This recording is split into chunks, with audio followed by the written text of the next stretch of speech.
ഉള്ളിൽ രാജാവായി വാഴുന്നില്ലെങ്കിൽ നമ്മുടെ വിശ്വാസം കൊണ്ട്, നമ്മുടെ ഈ ആരാധന കൊണ്ടോ ഈ പ്രാർത്ഥന കൊണ്ടോ ഒരു കാര്യമില്ല. ദൈവങ്ങളെ പലപ്പോഴും ഇന്നത്തെ അവസ്ഥ നമുക്കറിയാം. ഫേസ്ബുക്കിൽ വീഡിയോയിൽ നമ്മൾ കാണുന്നത് യേശു ക്രിസ്തുവിനെ വിറ്റ് കാശുണ്ടാക്കുക. പാസ്റ്റർമാരാണെങ്കിലും അവർ 10-50 പേരെ കൂട്ടും, അവർ ഈ യേശുവിനെ വിറ്റ് കാശാക്കുന്ന ഒരു അവസ്ഥയിലേക്ക് മാറിക്കൊണ്ടിരിക്കുന്നു. കാരണം അവർക്ക് അവരുടെ ഉള്ളിൽ യേശു വന്നിട്ടില്ല. ഞാൻ പറയുകയാണ്, യേശു ഉള്ളിൽ വാഴുന്ന ഒരുവന് ഒരിക്കലും ഈ ഭൂമിയിലെ നന്മയിൽ ചുറ്റിപ്പറ്റി കിടക്കാൻ പറ്റത്തില്ല. ഇന്ന് ഞാൻ ഭയങ്കരമായ രോഗിയാണ്. കാരണം എന്നെ പോലുള്ള പാസ്റ്റർമാരൊക്കെ ലീവ് എടുത്ത് അവർ വീട്ടിലിരിക്കുകയാണ്. അപ്പം ഞാൻ ഇവിടെയാണെങ്കിലും ഇപ്പോൾ കഴിഞ്ഞ ദിവസം 5 ആഴ്ചയാണ് ഞാൻ എങ്ങും പോകാത്തത്. അവിടെയാണെങ്കിൽ ഞാൻ കർത്താവിനെ ആരാധിക്കാനായിട്ട് പോകുമായിരുന്നു. പ്രാർത്ഥിച്ചു ഒരുങ്ങി കയറി കർത്താവ് തരുന്ന വചനം പറയുമായിരുന്നു. എങ്കിലും എനിക്കതിൽ യാതൊരു സങ്കടവുമില്ല. കാരണം ഇന്നലെ നമ്മുടെ വിജയ് പാസ്റ്റർ എന്നെ വിളിച്ചിട്ട് പറഞ്ഞു, പാസ്റ്ററെ ഈ ക്യാൻസറിനൊന്നും ചികിത്സയില്ല, 2-3 പേര് ഇന്നും മരിച്ചിട്ടുള്ളൂ. അപ്പം ഞാൻ അവരോട് പറഞ്ഞു, സന്തോഷമില്ലേ, പെട്ടെന്ന് വരികയാണെങ്കിൽ കർത്താവിൻ്റെ കൂടെ വാഴാമല്ലോ. അപ്പം ഇപ്പം പാടാൻ പറ്റാത്തതുകൊണ്ട് ഞാൻ ഇപ്പം പാടാമെന്ന് പറഞ്ഞു. എന്നിട്ട് ഞാൻ പറഞ്ഞു, എന്നെ ഞാൻ പാട്ടിയും മറന്നു, പെട്ടെന്ന് മറവിയായതുകൊണ്ട്. അപ്പോൾ അവർ വിചാരിക്കുന്നത് ഞാൻ പേടിക്കുന്നു.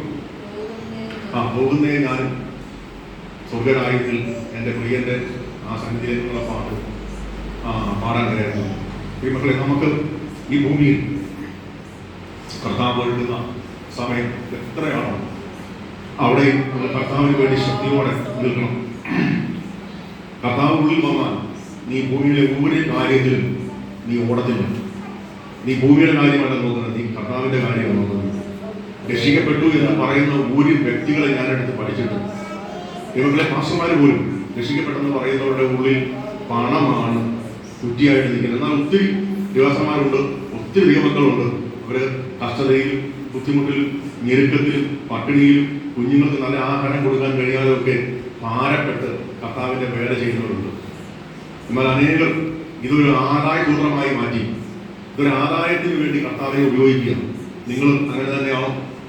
നിങ്ങളുടെ ജീവിതത്തിലും കഴിഞ്ഞ 10-12 വർഷമായി കേൾക്കുന്ന വചനം നിങ്ങൾ യേശു ക്രിസ്തുവിനെ രക്ഷിതാവുനാഥനുമായി സ്വീകരിച്ച് നിങ്ങൾ ഇന്നും ഈ പണത്തിന് വേണ്ടിയും വീട് കിട്ടാനും വണ്ടി കിട്ടാനും സൗഖ്യം പ്രാപിക്കാനുമാണ് നിങ്ങൾ യേശുവിനെ ഉപയോഗിക്കുന്നതെങ്കിൽ നിങ്ങളെക്കുറിച്ച് പറയാനുള്ളത്, നിങ്ങൾ ഈ ഓടിയതും ഈ നടക്കുന്നതും ഈ വേഷം കെട്ടി വന്ന് നമ്മുടെ മുമ്പിൽ ഇരിക്കുന്നതും ഒക്കെ നഷ്ടമാണ്.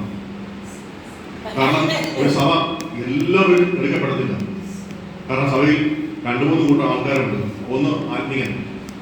നമ്മൾ വെറുതെ പഠിക്കുമ്പോൾ അതിനകത്ത് വ്യക്തമായിട്ട് പറയുന്നുണ്ട് 3 തരത്തിലുള്ള ആൾക്കാരുണ്ട്. ഒന്ന് ആത്മീയൻ, 2 പ്രാകൃത മനുഷ്യൻ, 3 ജഡമനുഷ്യൻ. പ്രാകൃത മനുഷ്യൻ കർത്താവിന്റെ ഉപദേശം കൈക്കൊള്ളുന്നില്ലെന്ന് പറഞ്ഞത്. നമ്മുടെ കൂടെ പ്രാകൃത മനുഷ്യനുണ്ടോ? ഉണ്ടോ? നമ്മുടെ കൂടെ പ്രാകൃത മനുഷ്യനുണ്ടോ? ഉണ്ടോ? ദൈവങ്ങളെ 100% ഈ സഭയിൽ തന്നെ ഉണ്ട്. പ്രാകൃത മനുഷ്യൻ ദൈവത്തിന്റെ ഉപദേശം കൈക്കൊള്ളുന്നില്ല. ഉപദേശം കൈക്കൊണ്ടെങ്കിൽ നമ്മൾ ക്രിസ്തുവിന് വേണ്ടി ശക്തിയോടെ നിന്നേ. ഇനി ജഡമയം പ്രാർത്ഥനയ്ക്ക് വരും, പള്ളിഭക്തിയുണ്ട്, സ്വത്രാഴ്ച കൊടുക്കും, ദശാംശം കൊടുക്കും, എല്ലാ കാര്യങ്ങളും ഓക്കെ. പക്ഷെ അവൻ പുറത്തിറങ്ങിയ വേറൊരു മനുഷ്യൻ. എന്നാൽ ആത്മീയനെ കുറിച്ച് പൗലോസ് പറയുക, അവനെ ആർക്കും ഉപദേശിക്കണ്ട. അവൻ ആരാരും ഉപദേശിക്കപ്പെടുന്നില്ല. അവൻ അവന്റെ ദൈവത്താൽ ഉപദേശിക്കപ്പെടുന്നു. അവൻ അവന്റെ ദൈവത്താൽ അവൻ നടക്കുന്നു. അതുകൊണ്ട് അവനെ ഉപദേശിക്കേണ്ട കാര്യം പോലുമില്ല. കാരണം രോഗം വന്നോട്ടെ, പട്ടിണി വന്നോട്ടെ, ദാരിദ്ര്യം വന്നോട്ടെ, കഷ്ടത വന്നോട്ടെ, സാമ്പത്തികമായ ഞെരുക്കം വന്നോട്ടെ, അവിടൊക്കെ അവൻ കർത്താവിന് വേണ്ടി ശക്തിയോടെ നിൽക്കും. ഈ മക്കളെ, നമുക്കും യേശു ക്രിസ്തുവിനെ പ്രസാദിപ്പിക്കാൻ കഴിയുന്നില്ലെങ്കിൽ നമ്മൾ ജാതി വിട്ട് വന്നിട്ടോ, ജാതി വിട്ട് ഞാനിപ്പോ യേശുവിനെ ആരാധിക്കുന്ന ആളാണെന്ന് പറഞ്ഞിട്ടോ ഒരു കാര്യവും നമുക്കില്ല. നമ്മളിൽ വ്യാപരിക്കുന്ന പരിശുദ്ധാത്മാവിന് ഇതമല്ലാത്ത വഴി നമ്മൾ നടന്നിട്ട് നമ്മൾ യേശുവിന്റെ മക്കളാണെന്ന് പറഞ്ഞിട്ട് ഒരു കാര്യമില്ല കേട്ടോ. ഞാൻ പലപ്പോഴും പല സഭയിൽ ഞാൻ ചോദിക്കേണ്ട ഒരു കാര്യം കൂടെ ചോദിക്കാൻ ദൈവാത്മാവ് എന്നെ ഓർമ്മിച്ചത് കൊണ്ട് ഞാൻ ഒരു കാര്യം ചോദിക്കട്ടെ. രക്ഷിക്കപ്പെട്ട് എന്ന് ഉറപ്പുള്ള, അല്ലെങ്കിൽ വീണ്ടും ജനനം പ്രാപിച്ചെന്ന് ഉറപ്പുള്ള എത്ര പേരുണ്ട്? വീണ്ടും ജനനം പ്രാപിച്ചത് എത്ര പേർക്ക് ഉറപ്പുണ്ട്? ഇനി എന്താണ് വീണ്ടും ജനനം? എന്താണ് വീണ്ടും ജനനം? വീണ്ടും ജനനം പ്രാവശ്യം കൈവക്കി. എന്താണ് വീണ്ടും ജനനം? അവന്റെ പഴയ മനുഷ്യനെ അവൻ തിരിഞ്ഞു കളയുക, പുതിയൊരു സൃഷ്ടിയായി തീരുകയാണ്. യേശു ക്രിസ്തുവാണ് ഈ കാര്യത്തിന് കറക്റ്റായിട്ടൊരു തെളിവ് തന്നത്. അതായത് യോഹന്നാൻ സുവിശേഷം 3-ാം അധ്യായം അതിന്റെ 1 മുതൽ 5 വരെയുള്ള വാക്യങ്ങൾ നമുക്കൊന്ന് വായിക്കാം. അതുകൊണ്ട് നിങ്ങൾ ഇതിൽ വന്നിട്ടുണ്ടോ എന്ന് നമുക്കൊന്ന് നോക്കാം. വായിച്ചാൽ യോഹന്നാൻ സുവിശേഷം 1 മുതൽ 5 വരെ എന്ന് വായിച്ചു. ഞാനത് എൻ്റെ വിഷയമല്ല. ഞാൻ കർത്താവായ യേശുവിനെ കുറിച്ച് പറയുന്നതിനിടയ്ക്ക് നിങ്ങൾ രക്ഷിക്കപ്പെട്ടവരാണെങ്കിൽ നിങ്ങൾ ഈ ഗുണം കാണണം. വായിച്ചാൽ 3:1 മുതൽ. പരീശന്മാരുടെ കൂട്ടത്തിൽ യഹൂദന്മാരുടെ ഒരു പ്രമാണിയായി നിക്കോദീമസ് എന്ന പേരുള്ള ഒരു മനുഷ്യനുണ്ടായിരുന്നു. അവൻ രാത്രിയിൽ അവൻ്റെ അടുക്കൽ വന്ന് അവനോട്, റബി, നീ ദൈവത്തിൻ്റെ അടുക്കൽ നിന്ന് ഉപദേഷ്ടാവായി വന്നിരിക്കുന്നെന്ന് ഞങ്ങൾ അറിയുന്നു. ദൈവം തന്നോടുകൂടെ ഇല്ലെങ്കിൽ നീ ചെയ്യുന്ന ഈ അടയാളങ്ങളെ ചെയ്യുവാൻ ആർക്കും കഴിയുകയില്ല എന്ന് പറഞ്ഞു. യേശു അവനോട്, ആമേൻ ആമേൻ, ഞാൻ നിന്നോട് പറയുന്നു, പുതിയതായി ജനിച്ചില്ലെങ്കിൽ ദൈവരാജ്യം കാണുവാൻ പുതിയതായി ജനിച്ചില്ലെങ്കിൽ ദൈവരാജ്യം കാണുവാൻ ആർക്കും കഴിയത്തില്ല. എന്താണ് ദൈവങ്ങളെ പുതുതായി ജനിക്കുക അല്ലെങ്കിൽ വീണ്ടും ജനിക്കുക? ഇംഗ്ലീഷിൽ ബോൺ അഗെയിൻ എന്ന് പറയും അല്ലേ, വീണ്ടും ജനിക്കുക. അപ്പം ഈ മനുഷ്യൻ ഇത് കേട്ടപ്പോൾ പുള്ളി തെറ്റിച്ചു. പുള്ളി പറഞ്ഞു, ഞാൻ ഇത്രയും വയസ്സനായി എൻ്റെ അമ്മയുടെ ഉദരത്തിൽ കയറി ഇനിയും ജനിക്കാൻ പറ്റും? ഞാൻ ഇനി എൻ്റെ അമ്മയുടെ ഉദരത്തിൽ കയറി രണ്ടാമത് ജനിക്കാൻ പറ്റുമോ? അപ്പൊ യേശു പറയുന്ന ഒരു വാക്കാണ് താഴോട്ട് നമ്മൾ വായിക്കുന്നത്. വായിച്ചു, ആർക്കും കഴിയുകയില്ല എന്നുത്തരം പറഞ്ഞു. നിക്കോദീമസ് അവനോട്, മനുഷ്യൻ വൃദ്ധനായ ശേഷം ജനിക്കുന്നത് എങ്ങനെ? രണ്ടാമതും അമ്മയുടെ ഉദരത്തിൽ കടന്ന് ജനിക്കുമോ എന്ന് ചോദിച്ചു. അതിന് യേശു, ആമേൻ ആമേൻ, ഞാൻ നിന്നോട് പറയുന്നു, വെള്ളത്താലും ആത്മാവിനാലും ജനിച്ചില്ല എങ്കിൽ ദൈവരാജ്യത്തിൽ കടപ്പാൻ ആർക്കും കഴിയുകയില്ല. അപ്പം യേശു പറയുകയാണ്, ആമേൻ ആമേൻ, വെള്ളത്താലും ആത്മാവിനാലും വീണ്ടും ജനിക്കുന്നില്ലെങ്കിൽ ദൈവരാജ്യം കാണുവാൻ ആർക്കും കഴിയത്തില്ല. ഈ വെള്ളത്താലും ആത്മാവിനാലുമുള്ള ജനനമാണ് വീണ്ടും ജനനം എന്ന് യേശു പറയുന്നു. അത് എന്തായിരിക്കും ഈ വെള്ളത്താലും ആത്മാവിനുള്ള ജനനം? നമ്മൾ പറയും സ്നാനമാണ് വെള്ളത്താലുള്ള ജനനം. അഭിഷേകം പ്രാപിക്കുന്നതാണ് അല്ലെങ്കിൽ പരിശുദ്ധാത്മാവ് നിറയുന്നതാണ്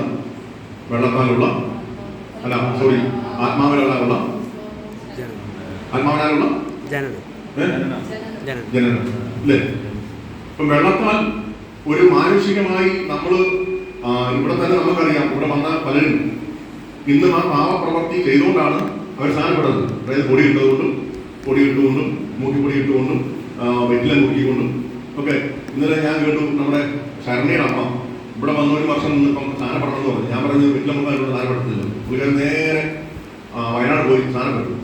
എന്നിട്ട് ഇന്നലെ ജാതികളെ പോലെ കല്യാണം കഴിപ്പിച്ചു കൊടുക്കുക, വേറൊരു പെണ്ണിനെ ജാതിയെ കല്യാണം നടത്തി കൊടുക്കുക.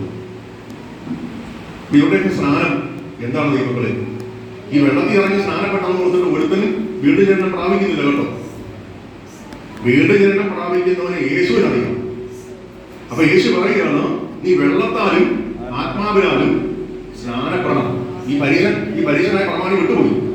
അവന് കാര്യങ്ങളൊക്കെ മനസ്സിലായപ്പോൾ അവസാനം എന്താണ് വെള്ളത്താലുള്ള ജനനം?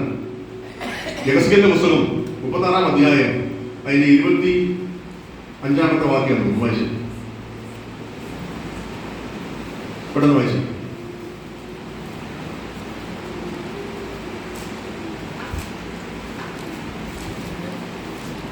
പെട്ടെന്ന് എടുത്ത് വായിക്കും. ഞാൻ പറഞ്ഞേ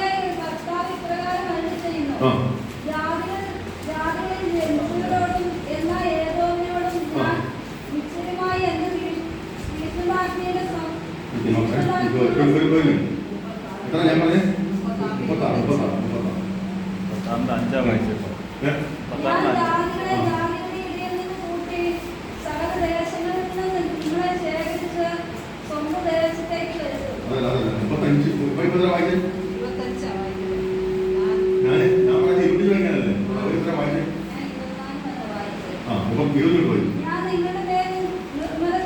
ഞാൻ നിങ്ങളുടെ മേലിൽ നിർമ്മല ജലം കളിക്കും.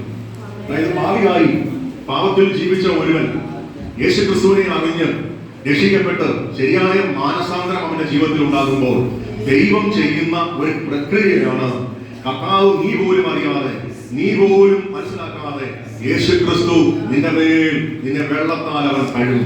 നിർമ്മല ജലം നിന്റെ മേൽ തളിക്കും. ഇത് യഹസ്കേൽ പറയുന്നത് ഇവർക്കുള്ള ദൂതല്ല, ഇത് കർത്താവായ യേശുവിൽ വിശ്വസിക്കുന്നവരുടെ മക്കൾക്കുള്ള ദൂതാണ് പറയുന്നത്. നിർമ്മല ജലം നിനക്ക് തളിക്കും. പിന്നെ നിങ്ങൾ നിർമ്മലരായിത്തീരും കേട്ടോ. അഴുക്കും അശുദ്ധിയും വെച്ചുകൊണ്ട് ഞാൻ വീണ്ടും ജനനം പ്രാപിച്ചവനെന്ന് പറഞ്ഞ് വീണ്ടും അതിൽ കിടന്ന് ആറാടുന്ന സഹോദര സഹോദരി, പരിശുദ്ധാത്മാവ് പറയാം, നീ വീണ്ടും ജനനം പ്രാപിച്ചിട്ടില്ല. നീ ആരോ പിടിച്ച് നിന്നെ വെള്ളത്തിൽ മുക്കി, നിന്നെ ആരോ പിടിച്ച് വെള്ളത്തിൽ മുക്കിയിട്ട് നിന്നെ വിശ്വാസി എന്ന പേരെഴുതി നിന്നെ അവിടെ കൂട്ടി. അല്ലാതെ നീ യേശുക്രിസ്തു രക്ഷിതാവായിട്ട് ഇന്നുവരെയും സ്വീകരിച്ചിട്ടില്ല. അങ്ങനെ സ്വീകരിച്ചെങ്കിൽ നിന്റെ ജീവിതത്തിൽ നിർമ്മലത ഉണ്ടാകും, നീ നിർമ്മല മനുഷ്യനായി മാറും. അടുത്തത്, ഞാൻ നിങ്ങളുടെ സകല മലിനതകളെയും നീക്കും. അപ്പൊ ഇന്നും മലിനതയെ കൊണ്ട് നടക്കുന്നവൻ വീണ്ടും ജനനം പ്രാപിച്ചാണോ? ആണോ ദൈവത്തെ? ഇന്നും മലിനതകൾ കൊണ്ട് നടക്കുന്നവൻ വീണ്ടും ജനനം പ്രാപിച്ചാണോ? ഒന്നെങ്കിൽ ഇവൻ വീണ്ടും ജനനം പ്രാപിച്ചവൻ തെന്നി വീണു, അല്ലെങ്കിൽ ഇവൻ ഇതുവരെയും വീണ്ടും ജനനം പ്രാപിച്ചിട്ടില്ല. ഇവനെ ആരോ അമ്മ നിർബന്ധിച്ച്, അപ്പം നിർബന്ധിച്ച്, പാത്രം നിർബന്ധിച്ച്, സംഘടനക്കാരെ നിർബന്ധിച്ച് ഇവനെ മുക്കി. അല്ലാതെ ഇവൻ ഒരു മാറ്റവും എന്റെ ജീവിതത്തിൽ ഉണ്ടായിട്ടില്ല. കർത്താവ് നീ ശരിയായ ഒരു വീണ്ടും ജനനം പ്രാപിച്ച വ്യക്തിയാണെങ്കിൽ കർത്താവായ യേശു ചെയ്യുന്ന കാര്യമാണ് അവിടെ അപ്പോസ്തലൻ പ്രവാചകൻ പറയുന്നത്. ഒന്ന്, നിന്റെ മേൽ അവൻ വെള്ളം തളിക്കും, നിർമ്മല ജലം, ചുമ്മാ ജലമല്ല, നിർമ്മല ജലം തളിക്കും. രണ്ട്, നിങ്ങൾ നിർമ്മലരായി തീരും. പിന്നെ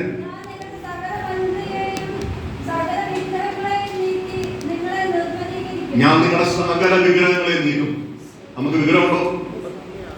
നമുക്ക് വിഗ്രഹമുണ്ടോ? ഉണ്ടോ ദൈവങ്ങളെ? വീണ്ടും ജനനം പ്രാപിച്ച വ്യക്തിക്ക് വിഗ്രഹമുണ്ടോ? ഉണ്ടോ? നമ്മൾ വിഗ്രഹം എന്ന് പറയുമ്പോൾ ജാതികൾ ആരാധിക്കുന്ന ഏതെങ്കിലും പ്രതിമയാണ് നമ്മുടെ വിചാരം. പക്ഷേ ദൈവം ഉദ്ദേശിക്കുന്നതല്ല. നിന്നിൽ കുറെ വിഗ്രഹാരാധനകളുണ്ട്, നിന്റെ ഉള്ളിൽ പണത്തോടുള്ള മനോഭാവമുണ്ട്, നിന്റെ ഉള്ളിൽ പലവിധമായ പാപത്തിന്റെ വഴികളുണ്ട്. അതൊക്കെ വിഗ്രഹമായി നീ കൊണ്ടു നടക്കുക. നിന്നിൽ നിന്ന് അത് നീങ്ങുന്നില്ല. ആ വിഗ്രഹം നിന്റെ ഉള്ളിൽ നിന്ന് മാറാതെ പരിശുദ്ധാത്മാവ് പറയുക, നീ ഒരു വീണ്ടും ജനനം പ്രാപിച്ച വ്യക്തിയാണെന്ന് പറയാൻ പറ്റില്ല. കാരണം നിന്റെ ഹൃദയത്തിൽ ശുദ്ധീകരണം നടക്കണം, ഹൃദയ കർത്താവിന് കൊള്ളാവുന്നതായി മാറണം. എന്നാൽ മാത്രമേ വീണ്ടും ജനനം പ്രാപിച്ച ഒരു വ്യക്തിയാണെന്ന് നമുക്ക് അവകാശപ്പെടാൻ പറ്റുകയുള്ളൂ. തന്നെയല്ല, ദൈവം നമ്മളെ അറിയുന്നുണ്ട്. നീ എവിടെ ഇരുന്നാലും, നീ ഒരു കണ്ണുനീരിന്റെ താഴ്വരയിലാണെങ്കിലും, നീ എത്ര ഭാരമുള്ളതാണെങ്കിലും, ഈ രാത്രി ഇറങ്ങുന്നതും മൂളുന്നതും അവൻ അറിയുന്നുണ്ട്. കാരണം അവൻ നിന്നെ അവനെത്താൻ വീണ്ടും പ്രാപിച്ചവനാകിയാൽ അവൻ നിന്നെ കാണുന്നുണ്ട് സഹോദര. അവൻ നിന്നെ അറിയുന്നുണ്ട്, നിന്റെ വേദനകളെ അവൻ അറിയുന്നുണ്ട്, ഭാരങ്ങളെ അറിയുന്നുണ്ട്. അവൻ നിന്നെ സൗഖ്യമാക്കുവാൻ അവന്റെ ആ ആണിപ്പഴുള്ള കരം നിന്റെ മേൽ വെച്ചിരിക്കും. കാരണം തന്റെ മക്കൾക്ക് പ്രത്യേകമായ കൃപ കൊടുത്ത് അവരെ നടത്തുവാൻ അവൻ ശക്തനാണ്. ഞാൻ പറഞ്ഞല്ലോ, ഞാൻ ബോധം കെട്ട് വീഴുമെന്ന് പറഞ്ഞിരുന്നവനാണ്. പക്ഷെ ഞാൻ അവിടെ കയറി നിന്നപ്പോൾ കർത്താവ് എന്നെ ബലപ്പെടുത്തുക. അപ്പൊ അവന്റെ മക്കളെ അവൻ ബലപ്പെടുത്തുവാൻ ശക്തനാണ്. ഏത് ഭാരങ്ങളാകട്ടെ, ഏത് പ്രതികൂല അവസ്ഥകളാകട്ടെ, ദൈവമക്കളെ നമ്മളെ ശക്തീകരിക്കുന്ന ദൈവം നമ്മുടെ കൂടെ ഉണ്ട് കേട്ടോ. പക്ഷേ ഒറ്റ വിഷയം, യേശുവിന്റെ കൂടെ ജീവിക്കുന്നവനായി നീ മാറണം, വീണ്ടും ജനനം പ്രാപിക്കണം. അപ്പൊ അത് മാത്രമല്ല, ഇനി അടുത്തത് പെട്ടെന്ന് വായിച്ചു. അടുത്തത് ഒരു പുതിയ ഹൃദയം തരും. അപ്പൊ പഴയ ഹൃദയം കൊണ്ട് ഒന്നിനും കൊള്ളത്തില്ല. പഴയ ഹൃദയത്തിൽ കിടക്കുന്ന എല്ലാം കവടവും മാറ്റാനും തന്നും വെട്ടിപ്പും സകല മ്ലേച്ഛതകളും അടങ്ങിയതാണ് പഴയ ഹൃദയം. അതിനെ കർത്താവ് പറയാം, ഞാനൊരു പുതിയ ഹൃദയമാക്കി മാറ്റും എന്ന് പറഞ്ഞാൽ നിന്റെ അകത്ത് യേശു പറഞ്ഞു, സകല ദുശ്ചിന്ത, കൊലപാതകം, വ്യഭിചാരം, പരസംഗം, കളവ്, ചതിവ് എല്ലാം നിന്റെ ഹൃദയത്തിന്റെ ഉള്ളിൽ നിന്ന് വരുന്നു അല്ലേ? അത് നിന്റെ വായിലൂടെ പുറത്തേക്ക് വരുന്നു. കാരണം ഇത് അകത്ത് വെച്ചേക്കുക. ഇതിന് ഇവിടെ ഒരു നിർമ്മലത നടക്കുന്നില്ലെങ്കിൽ, ഇവിടെ ഒരു ശുദ്ധീകരണം നടക്കുന്നില്ലെങ്കിൽ വീണ്ടും ജനനം പ്രാപിച്ചെന്ന് ഒരിക്കലും നമുക്ക് പറയാൻ പറ്റുന്നില്ല. ഇന്ന് വളരെ കഷ്ടം വരുമ്പോൾ യേശു വിട്ടു പോകും അല്ലേ? എന്തെങ്കിലും കിട്ടുമെന്നൊക്കെ ഓർത്ത് കഴിഞ്ഞ ദിവസം ഞാൻ ടി വിയിൽ കണ്ടതാണ്. നമ്മുടെ ടിനു ജോർജ് എന്ന് പറയുന്ന വ്യക്തിയുടെ കൂടെ ലക്ഷക്കണക്കിന് ആൾക്കാർ ഇറങ്ങി തിരിച്ചു. കാരണം അവരുടെ ചിന്ത രോഗസൗഖ്യം, കത്തോലിക്കയിൽ നിന്നും യാക്കോബിൽ നിന്നും ജാതികളിൽ നിന്നൊക്കെ വന്നവരാണ്. രോഗസൗഖ്യം, പിന്നെ വീട് കിട്ടും, കാറ് കിട്ടും, മക്കൾ എല്ലാം വിദേശത്ത് പോകും, മക്കളെല്ലാം അനുഗ്രഹിക്കപ്പെടും. ഇത് കേട്ടിട്ട് ഒരു പെണ്ണുങ്ങൾ പറയുകയാണ്, അവിടുത്തെ യാക്കോബിന്റെ പള്ളിയിൽ 20% ആൾക്കാർ ഇറങ്ങിപ്പോയിരുന്നു തിരുവചനത്തിന്റെ കൂടെ. അവിടുത്തെ മർദ്ദമ പള്ളിയിൽ 10% ആൾക്കാർ ഇറങ്ങി വന്നു. അവിടെ ജാതികളിൽ നിന്ന് അവരേതോ ഒരു ജാതിയുടെ കൂട്ടം പറഞ്ഞു. ആ കൂട്ടത്തിൽ നിന്ന് കുറേ ആൾക്കാർ വന്നു, ലക്ഷക്കണക്കിന് ആൾക്കാരുണ്ട്. പക്ഷേ ടിനു ജോർജ് കൊടുക്കുന്നത് യേശുവിനെയല്ല, സൗഖ്യവും പണവും മറ്റുള്ള പ്രോമിസുകളാണ് കൊടുക്കുന്നത്. എന്നാൽ യേശു ക്രിസ്തുവിന്റെ വരവിൽ നീ എടുക്കപ്പെടണമെങ്കിൽ നീ മാന്യമായി ജീവിച്ച്, നീ വീണ്ടും ജനനം പ്രാപിച്ച്, നീ കർത്താവിന്റെ കൂടെ നടക്കാൻ പറയുന്ന ഉപദേശിമാര് കുറവാ ദൈവങ്ങളെ.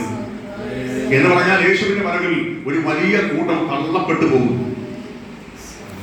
ഞാൻ കൈവശം ഞാൻ മനസ്സിലാക്കുക, യേശുവിന്റെ വരവ് ഏറ്റവും ആസന്നമായി. കാരണം ഇസ്രായേൽ ശക്തമായി പിടിക്കുക, അടിക്കാതെ മാറരുതെന്ന് അവർ പറയുന്നു.